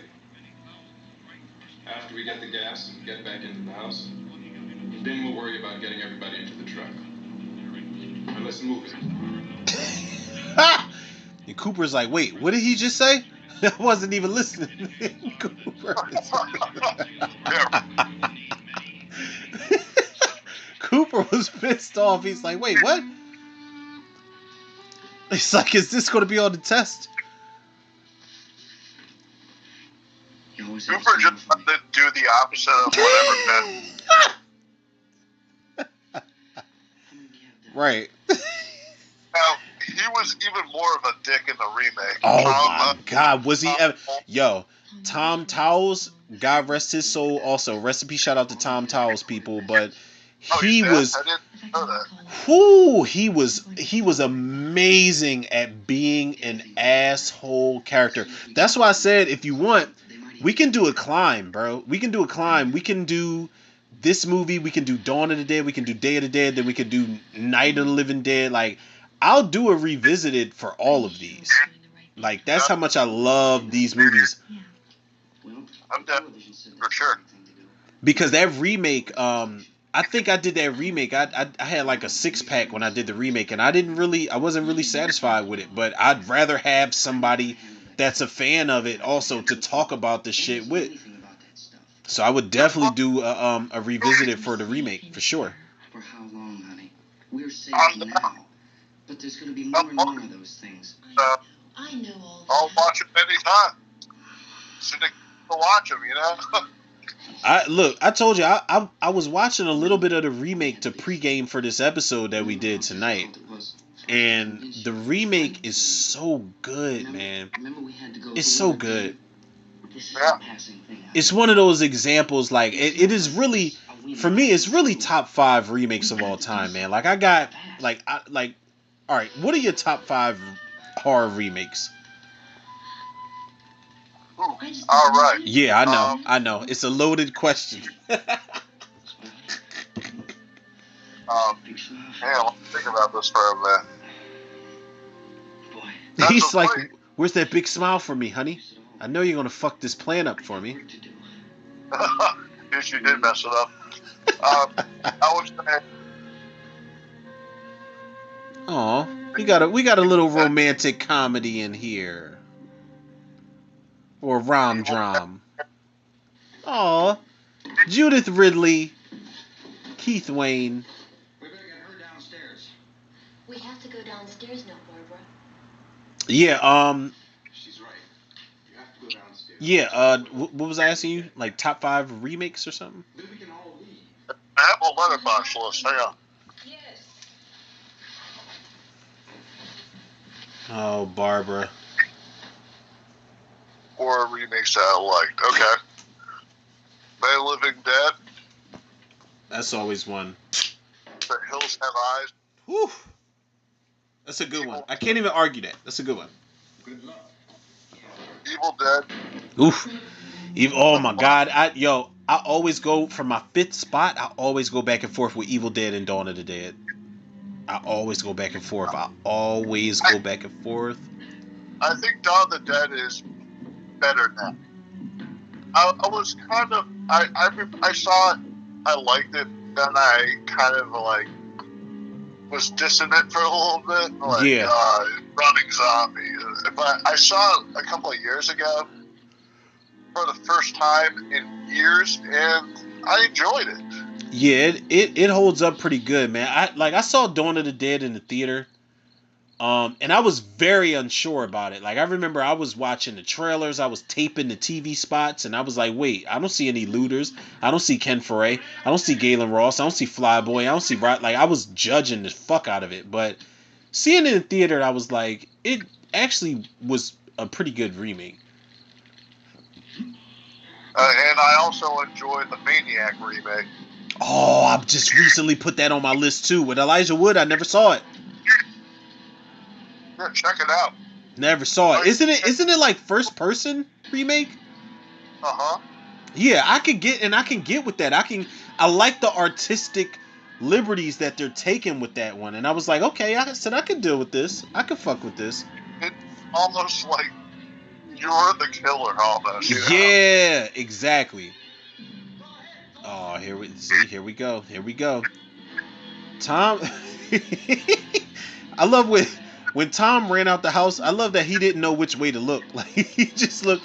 He's like left, right, left, right, left, right. He just like he was putting the code in or some shit.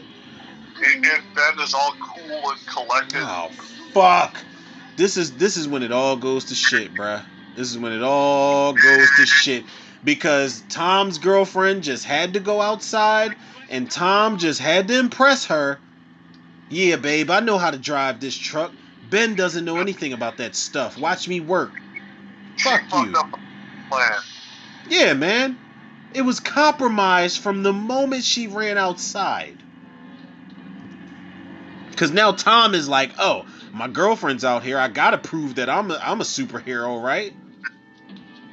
The fuck? I hate this fucking sequence, man. It hurts to watch every single time. And even like Ben throwing the torch right on the bed of the truck was.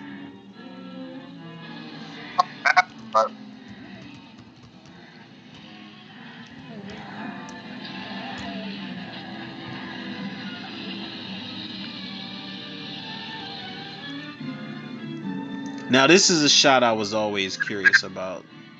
This is motherfucking that's 7 a.m. Like that shot right there. That is 7 o'clock in the morning, man.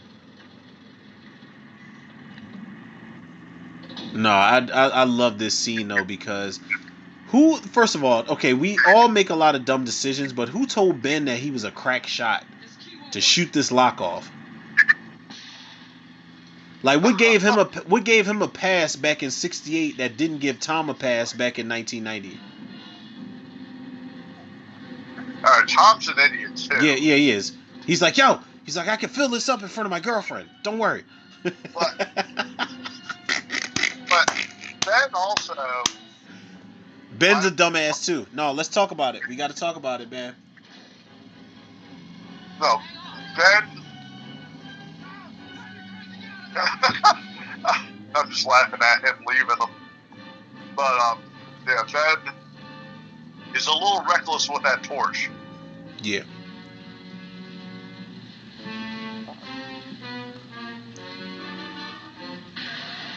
Oh my god. Tom's got this fucking Fred Flintstone shirt on, man. Oh jeez. Oh boy. Yep. It's over. And Ben is like, holy shit, I knew he was stupid, but damn. He's looking. Ben is looking like Cooper's like, yo, this is why I didn't want to go the fuck out there in the first place. Now the zombies get some cooked food. Oh, I love the sounds that they make though when they're going towards him now. Now some of them are like fighting over the intestines. Yeah. Yep. I love these are my favorite zombies, man. They're classic. Hell yeah. Like how everybody loves the Universal movie monster, I feel like the zombies are a part of that category. George A. Romero created it. Now I love how when there's that one zombie that tries to fuck with him when he's running back to the house. I saw it. Oh boy.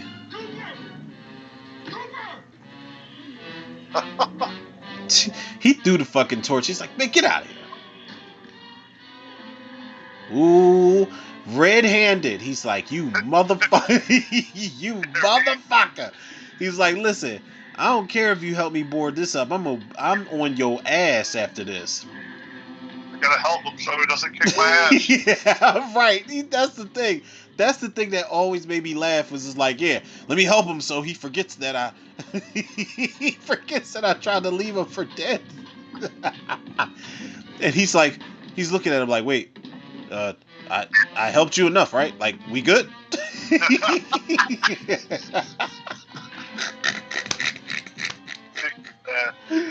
Oh my god.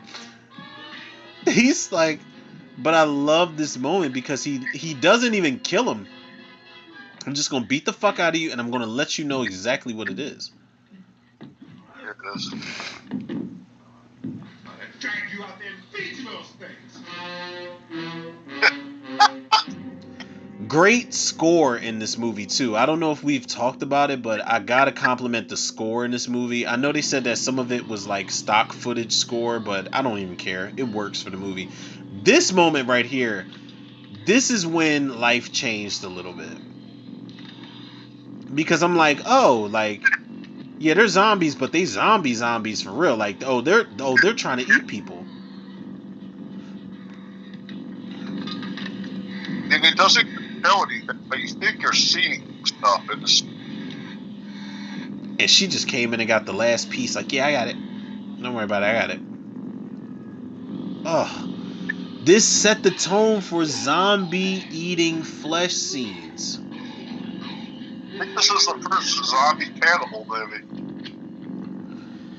Yeah, because could you imagine, like, imagine this is us trying to survive the night amongst a bunch of strangers, and we don't really know what's going on with these people and why they're attacking us, but then when we see this, it's like, oh, these motherfuckers are trying to eat us. Oh, like, I'm going to have a whole different level of urgency at that point. I think this is when the radio says that they're eating the flesh. Poor Helen. Isn't it 3 o'clock yet?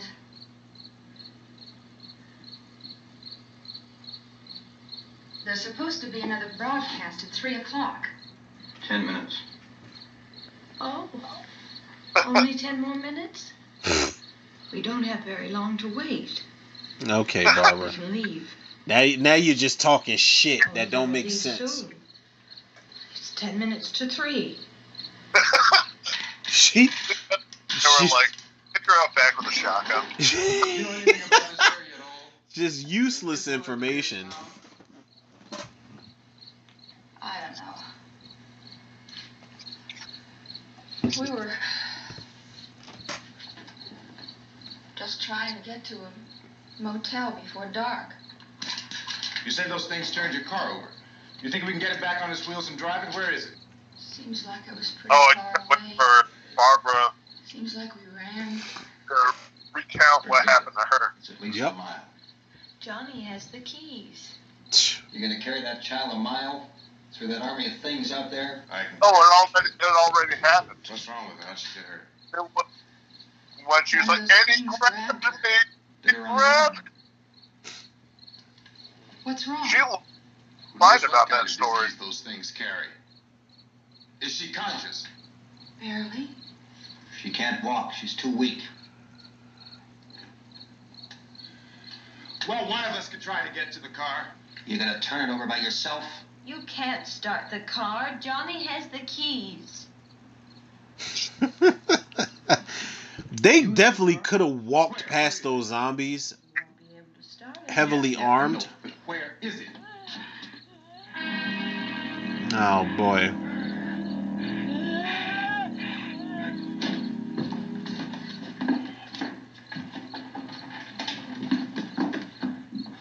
Good Lord. I want to know what they're eating. They're eating real meat. One of the guys that was on the set of the movie, or the crew of the movie, was a butcher. So he provided real meat, and they ate it.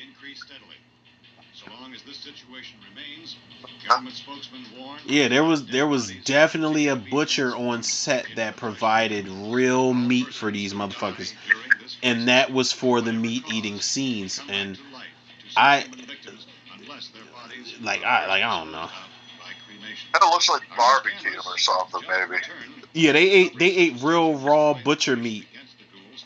Oh, it was raw? Yeah, the only other movie I know that did that was I think Return of the Living Dead. They ate real brains. I think it was cow brains or something like that.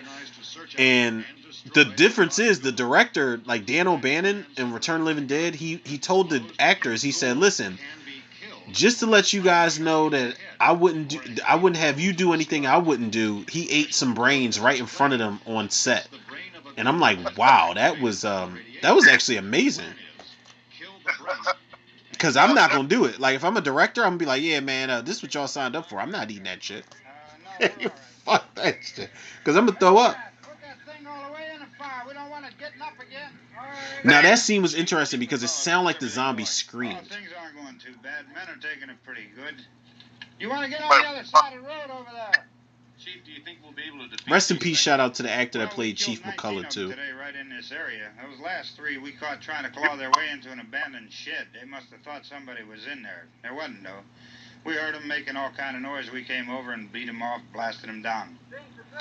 Beat him off, blasted him Yeah, down, okay. just regular. If I were surrounded by 6 or 8 of these things, would I stand a chance with them? Well, there's no problem. If you had a gun, shoot him in the head. That's a sure way to kill him. If you don't, get yourself a club or a torch. Beat him or burn him. They go up pretty easy.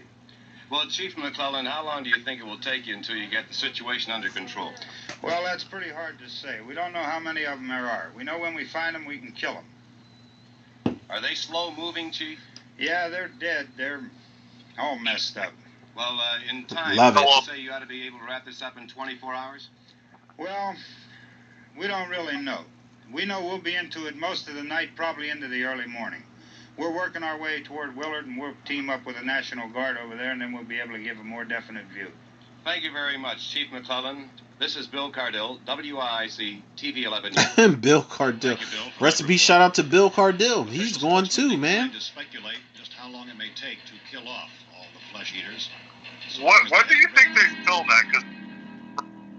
Because Oh shit! Wait, you said what do I think? What? that news reporter was in broad I daylight. don't know. Yeah, and It isn't you know I don't used. think I've ever thought of that The power until line- now. Neither have I. I just noticed this.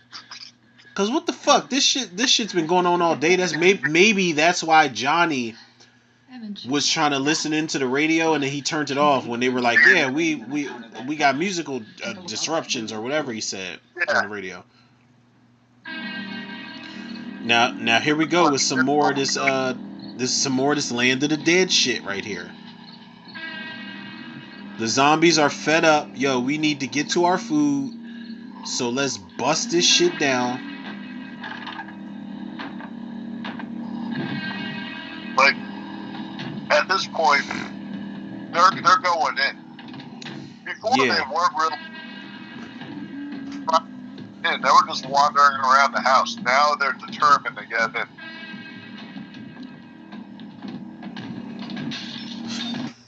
I love when that one zombie just does that shit. All right, hold on, cause I lost my volume all of a sudden. Me too. Did you really? Uh-huh. Yeah. What the fuck is going on, people? No, we'll keep it going, cause hopefully it'll kick back in. Yeah, it should. But people, we figure out what's going on, but it's crazy because we both lost our volume at the same time. Y'all can hear that on the episode itself.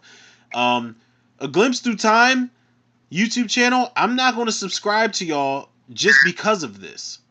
Now, we shouted y'all out and we just lost audio more than halfway into our fucking episode. So what are y'all doing? I thought it was just me. The movie is almost over, actually. Yeah, that's what I'm saying. So that's why I said we don't have to stop the audio per se. We can see if it kicks back in, but if not, we can just create our own shit. But this is ridiculous. A Glimpse Through Time. Yeah, I'm definitely not subscribing to your channel. I'm gonna shout your channel out, but I'm not subscribing to your channel, A Glimpse Through Time. You know why? Because you were very consistent up until now, and I was very scared that this episode wasn't going to work out. But here we are, and I even fast forwarded through a bunch of the movie just to make sure it was good, and I never got this far, I guess. Now, what we could do is we could try to switch to another. We could try to switch to another source of playing this. Oh wait, did your sound come back? Yep. Yep, mine too. The fuck are you doing, A Glimpse Through Time? They fucked up big time. No, they did, man. Now come on now. You owe us something for this commentary, and we shouted you out. We almost gave up. God damn it. Yeah. Glimpse Through Time. Feel helpful for minutes. We almost gave up. But this is the one part I was talking about, man. Like, where Barbara, it's like, yeah, I'll help you. And then as soon as she decides to help you, get fucked up. I'm glad that the sound came back before she gets killed. Ah! Uh, Oh, God. She put that honey barbecue chicken down. yeah. I love this. This is a great. This is one of the greatest kill sequences of all time, to be honest. And I love that there's an interview where Wes Craven said that this is when he realized, oh my God, this director is dangerous.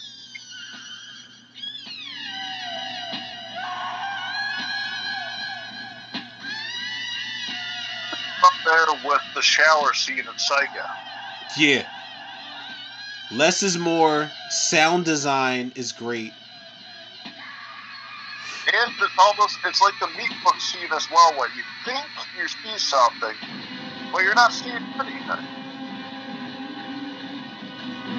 It's like the moment Barbara decided to help. She's like, fuck, I can't even deal with this shit. It's like, this is too much. Bill Hinsman. Yeah, Bill Hinsman ain't going nowhere. Oh my God, I hated that scene. Johnny. Yeah. Now look at this, man. I'm saying, Johnny had the keys. She could have gotten the keys off of Johnny. Hold on. And she escapes with her life. Or Johnny's like, what fuck, I'm really dead. We didn't see it. It was 1968, so I guess they assumed. I love how Kira Shawn fixed her hair before she attacked Ben. She's like, come here, motherfucker. He threw her down. She's like, wait, what did you do? Shit hit the fan. Now, I'm not gonna lie, my fear as a kid when I was like when I first saw this and I'm like, okay, he did what he had to do, what he didn't want to do, but what if they get down there? You're done. You are done. You're gonna have to surf your way out of that fucking basement because there's tons of zombies in that house. Well, you gotta wait it out. No, I'm saying if they broke through. Oh, if they broke through. Yeah, if they broke through the basement door, you're done, yo. Oh, there's the shirtless zombie. He's like, yeah, man, I've been working out. No big deal. They're mindless, so they forget about it eventually. Now, Dawn of the Dead, if someone who was Dawn of the Dead, that might be different, because in that one they explain that zombies subconsciously recognize things. Yeah. There was a moment where Roger recognized a zombie. He recognized a zombie, or a zombie recognized him, and he just punched him when they were jumping from truck to truck. I always felt like it was his dad. Oh, you think he recognized him? Yeah, there's that moment where that zombie walks up to Roger, it growls at him, and it kind of like touches his face, and then he lets go and he punches it away. But I always thought that was his dad. I don't know why. I got a bunch of made up fan theories, like zombie wise in my head. Huh. I thought he just like had a moment of shock or something. He might have. Jeez. Nice. Yeah, Ben's like, look. He's like, listen, man.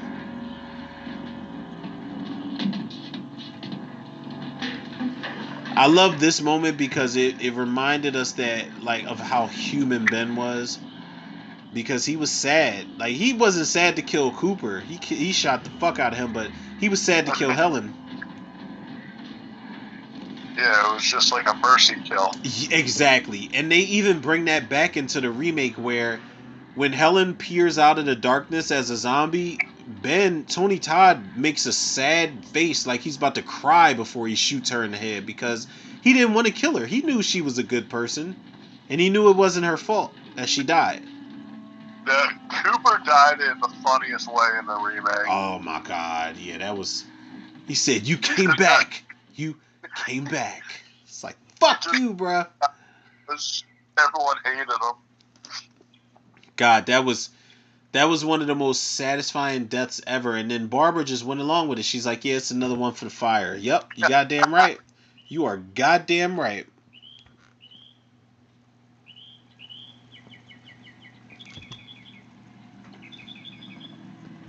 I love this scene as well. Just the aftermath. This was the foreshadowing of what we would get like 10 years later in Dawn of the Dead. Yeah, Dawn of the Dead scene is even better. That one had the zombie getting his head chopped off, or the top of his head chopped off with by the propellers. Yep.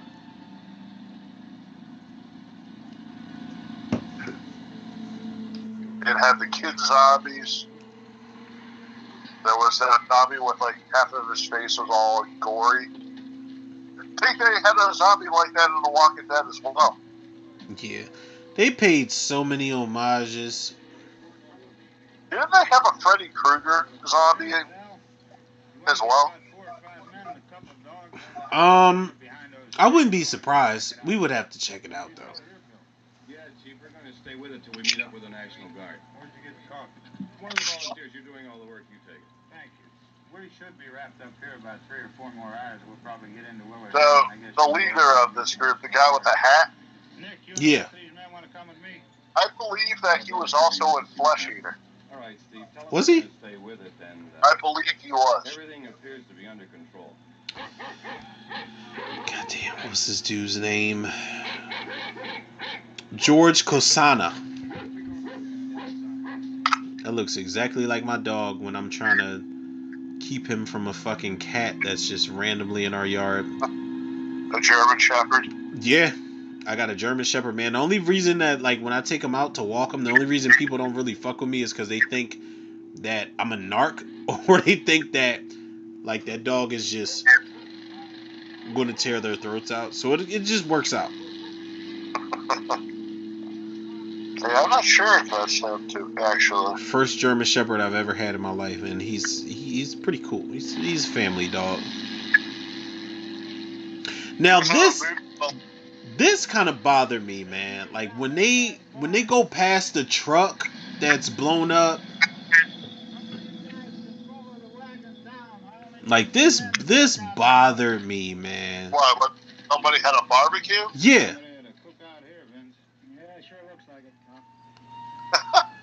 Yeah, sure. Like it. Yeah, because it's like, yo, like there were 2 lives lost, man. They're so nonchalant about it. I know. You know why? Because they've been through everything. They don't give a fuck about anything. They don't give a fuck. Look at how they're killing the zombies. They don't give a shit. Oh, they've been up all night. They're tired. God damn. Yeah, this was a twist I didn't see coming. At all. The zombie's like, oh no, my face. Nick, Tony, Steve, you want to get out now? Yeah, in this movie, the zombies react a lot. They don't really react that much in other zombie movies. Nah. Because that last one, his feelings was hurt. He's like, Drag that out of here and throw it on the fire. Nothing down here? All right, go ahead down and give him a hand. Let's go check out the house. There's something there. I heard a noise. Oh, shit. I heard a noise from several feet a fucking way. All right, man. Hit him in the head, right between the eyes. Whew. Oh, fuck. God damn. Good shot. Okay, he's... I think Ben should have just stayed in the basement for a little while. Yeah, just imagine if he would have stayed and yo, I'm down here. If they come in, you know, he could say something from the basement. I'm telling you, this ending, I didn't know what to do with myself. It was a dark ending. Yeah, because I'm like, dark ending. This was long before like Avengers Infinity War or Halloween Kills or movies where the villain wins or where you don't really necessarily get a happy ending with your characters. This was long before that shit started trending because it's very much trending now. But this was another movie from the 60s that also had a bleak ending was probably Rosemary's Baby, but I can't really think of anything else really. I never. They just dropped a remake, not a remake, a prequel to Rosemary's Baby, and I'm like, wait, what? Why? Yeah, I'm contemplating checking it out. Will it be as good as Blood and Honey 2? I'm not sure. They just keep lingering on this shit, man. And I love how they put I almost called him Tony Todd. I love how they put Dwayne Jones's corpse next to Bill Hinsman, because we got the first zombie and the last guy that they thought was a zombie. Oh boy. They had the Kevin Seaver copied off of this. Oh, people, you have just received. Oh, and it had the audacity to say the end in very fancy letters. But people, you have just received Like it was a colorized version commentary revisited of Night of the Living Dead from me and Alex of Dawn of the Horrorcast podcast. So I gotta ask you, man, before we wrap this up and tie things up, man. So I ask you, what do you give this movie? What do you rate this movie? Questions, comments, concerns, all of that. The floor is yours, bruh. As far as like capping this thing off. 5 out of 5 stars. It's the OG. It's the beginning of extreme horror, where we actually get gore, everything. Now, I'm not saying that this movie is particularly gory, but it was the start of. Yeah. It was the start of that. I guess Psycho would be the one that came before Night of the Living Dead. But, like, this is, like, the beginning. This is what set the zombie rule. The zombie rule, you gotta kill the brain to kill the ghoul. Yep. Now, I know other zombies, the other zombie rules out there. There was the voodoo zombies, and there's, like, the Return of the Living Dead zombies where they eat brains, but this is, like, this isn't, like, what non-horror fans know as zombies. You gotta shoot them in the head. But, anyway, like, this is just a movie I go back to every Halloween. I'm pretty sure it took place in the summertime, but this is a Halloween movie. It plays in every movie that takes place on Halloween. Somebody is watching the movie. Agreed. So it's just such a charming movie, and I love this movie. I've seen it hundreds of times. It's got to be in my top favorite horror movies of all time. It's perfect. It's 5 out of 5 stars. Okay. Out of 5 stars, he gave it. Well, y'all know I do mines out of 10s, but if y'all didn't already know, you know, I think my day one listeners knew what this was the moment I got back into it. This is still a 10 out of 10 for me. It is it is the greatest horror movie of all time. It is the greatest zombie movie of all time. I think for me, it is the movie that, like, as I said before, it's the movie that made me find my calling as a writer. This was the movie that I couldn't wait to watch.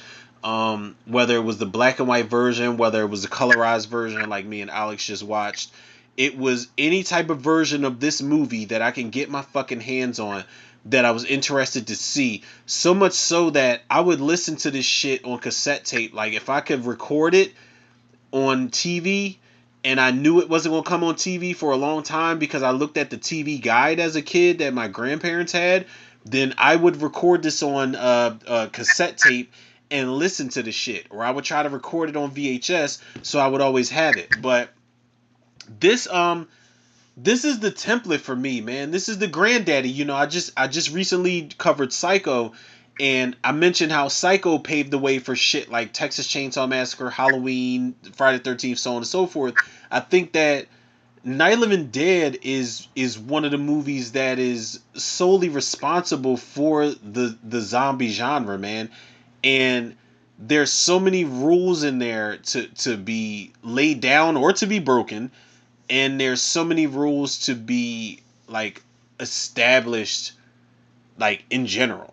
And I don't know, man. This is just the greatest movie of all time for me. And it was great to get this commentary out with you, man. And it was like it's no different than when I mean it's different because I got you on here to laugh, and you know, we talk about the tidbits and the shit like that, but it's no different than any other time I watch this movie, man. I'm always going to enjoy this movie, and it doesn't matter how I watch it or who I watch it with. Like I'm always ready to have a good time with this shit.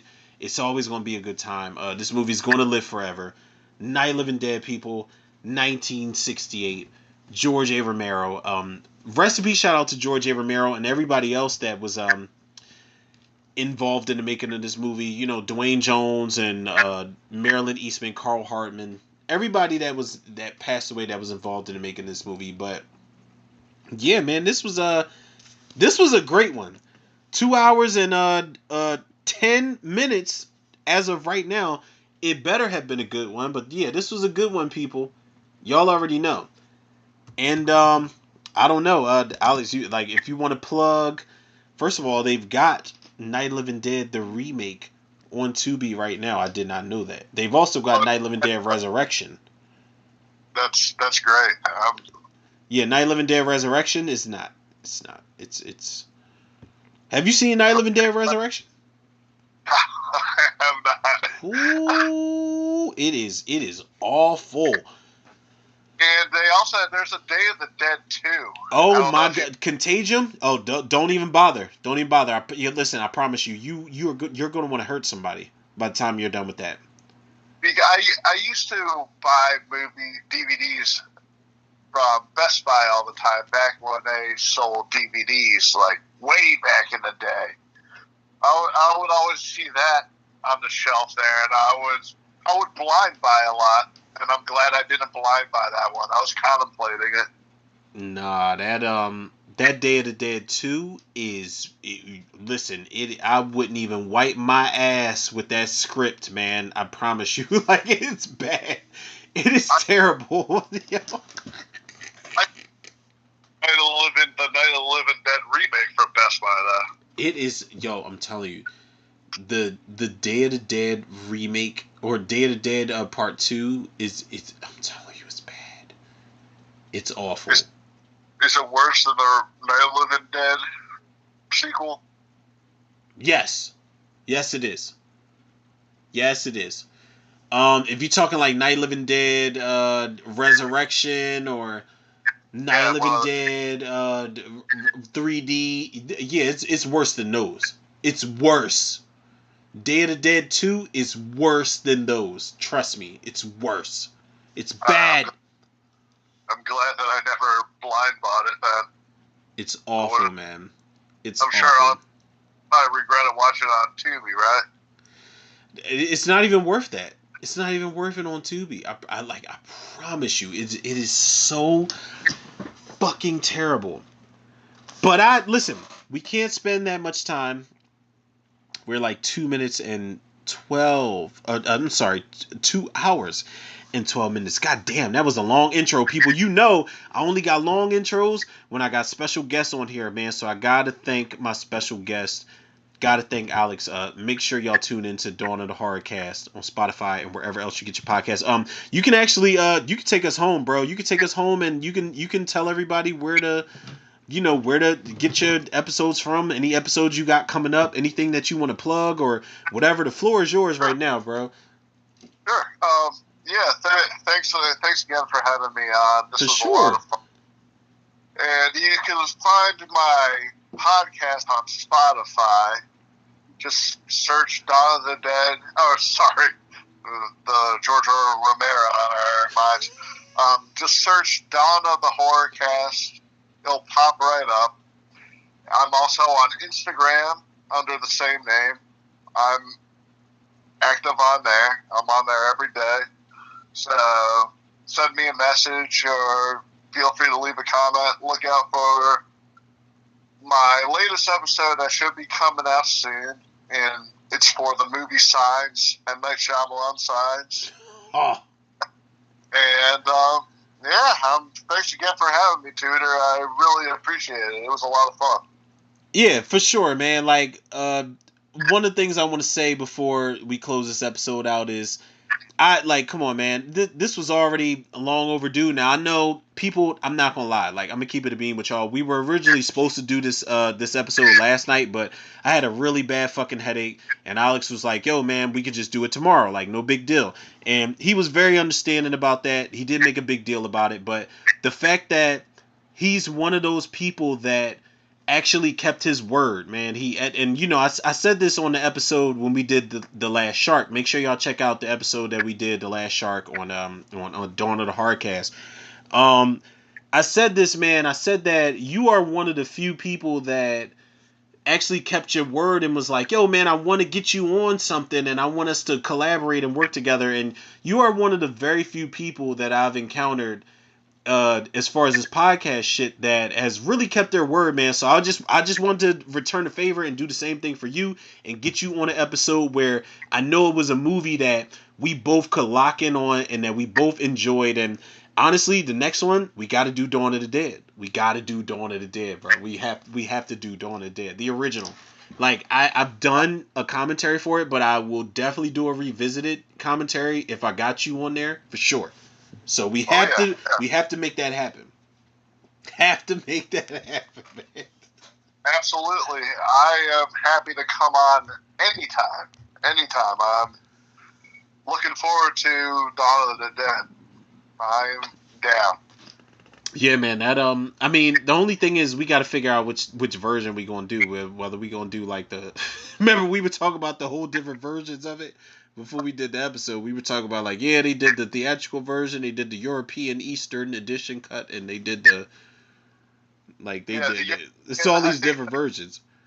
I think that's the Argento. That's like 2 hours and 15 minutes or something. Yeah, something like that. So we gotta figure it out, man. But no, man, it was definitely an honor having you on the show, man. I'm glad to have had this conversation with you about Night of the Living Dead, of all movies, Night of the Living Dead, man. One of my favorite movies of all time. I'm glad to have had you on here. I'm glad to have had you plug your episodes and your show on there, man. But people, y'all already know where to go. First and foremost, Dawn of the Horrorcast. Make sure y'all follow that on Spotify and wherever else you get your podcast from. But y'all already know where to go. And if y'all don't, y'all can follow the podcast on Spotify and wherever else you get your podcast from. Same thing with mine. Shout out to Spotify for podcasters. Follow me on Facebook, Instagram, and TikTok, Romero Tutor. Shout out to the Facebook movie group, the Cinemaniacs. And last but certainly not least, shout out to the Tutor reviewers, the listeners, the lovers, the supporters out there. Again, another thank you to my man Alex, man. This was good, man. This is literally the longest intro in the 5 years that I've been doing this. This is the longest introduction that I've ever had on an episode, man, and I'm glad to have you on there for that shit. Well, we also talked for about a half hour before we started prior, man. We did the same thing that we did on your podcast. Like when before we started, we was talking about everything under the sun, but then still ended up doing like an hour or so long intro into the last shark. Listen, man. Oh my God, this is why like-minded people need to do episodes together. People, it's because it works out that way. It works out that way, people. And make sure y'all tune into Night of the Living Dead if y'all haven't seen it, or even if y'all have seen it, just go watch it, or just go watch the remake. And if y'all want to put yourselves through the self-torture, go watch the other fucking remakes of it. Go watch Night of the Living Dead 3D. Go watch Night of the Living Dead Resurrection. Go watch Night of the Living Dead Reanimated. All of that bullshit. It's a lot of bullshit, people. But nonetheless, people, y'all already know the love and support that y'all show me, I show it back to y'all tenfold and then some. So with that being said, people, yours truly, Romero Tutor. Another episode of Tutor Reviews in the can. I'll check y'all on the next one.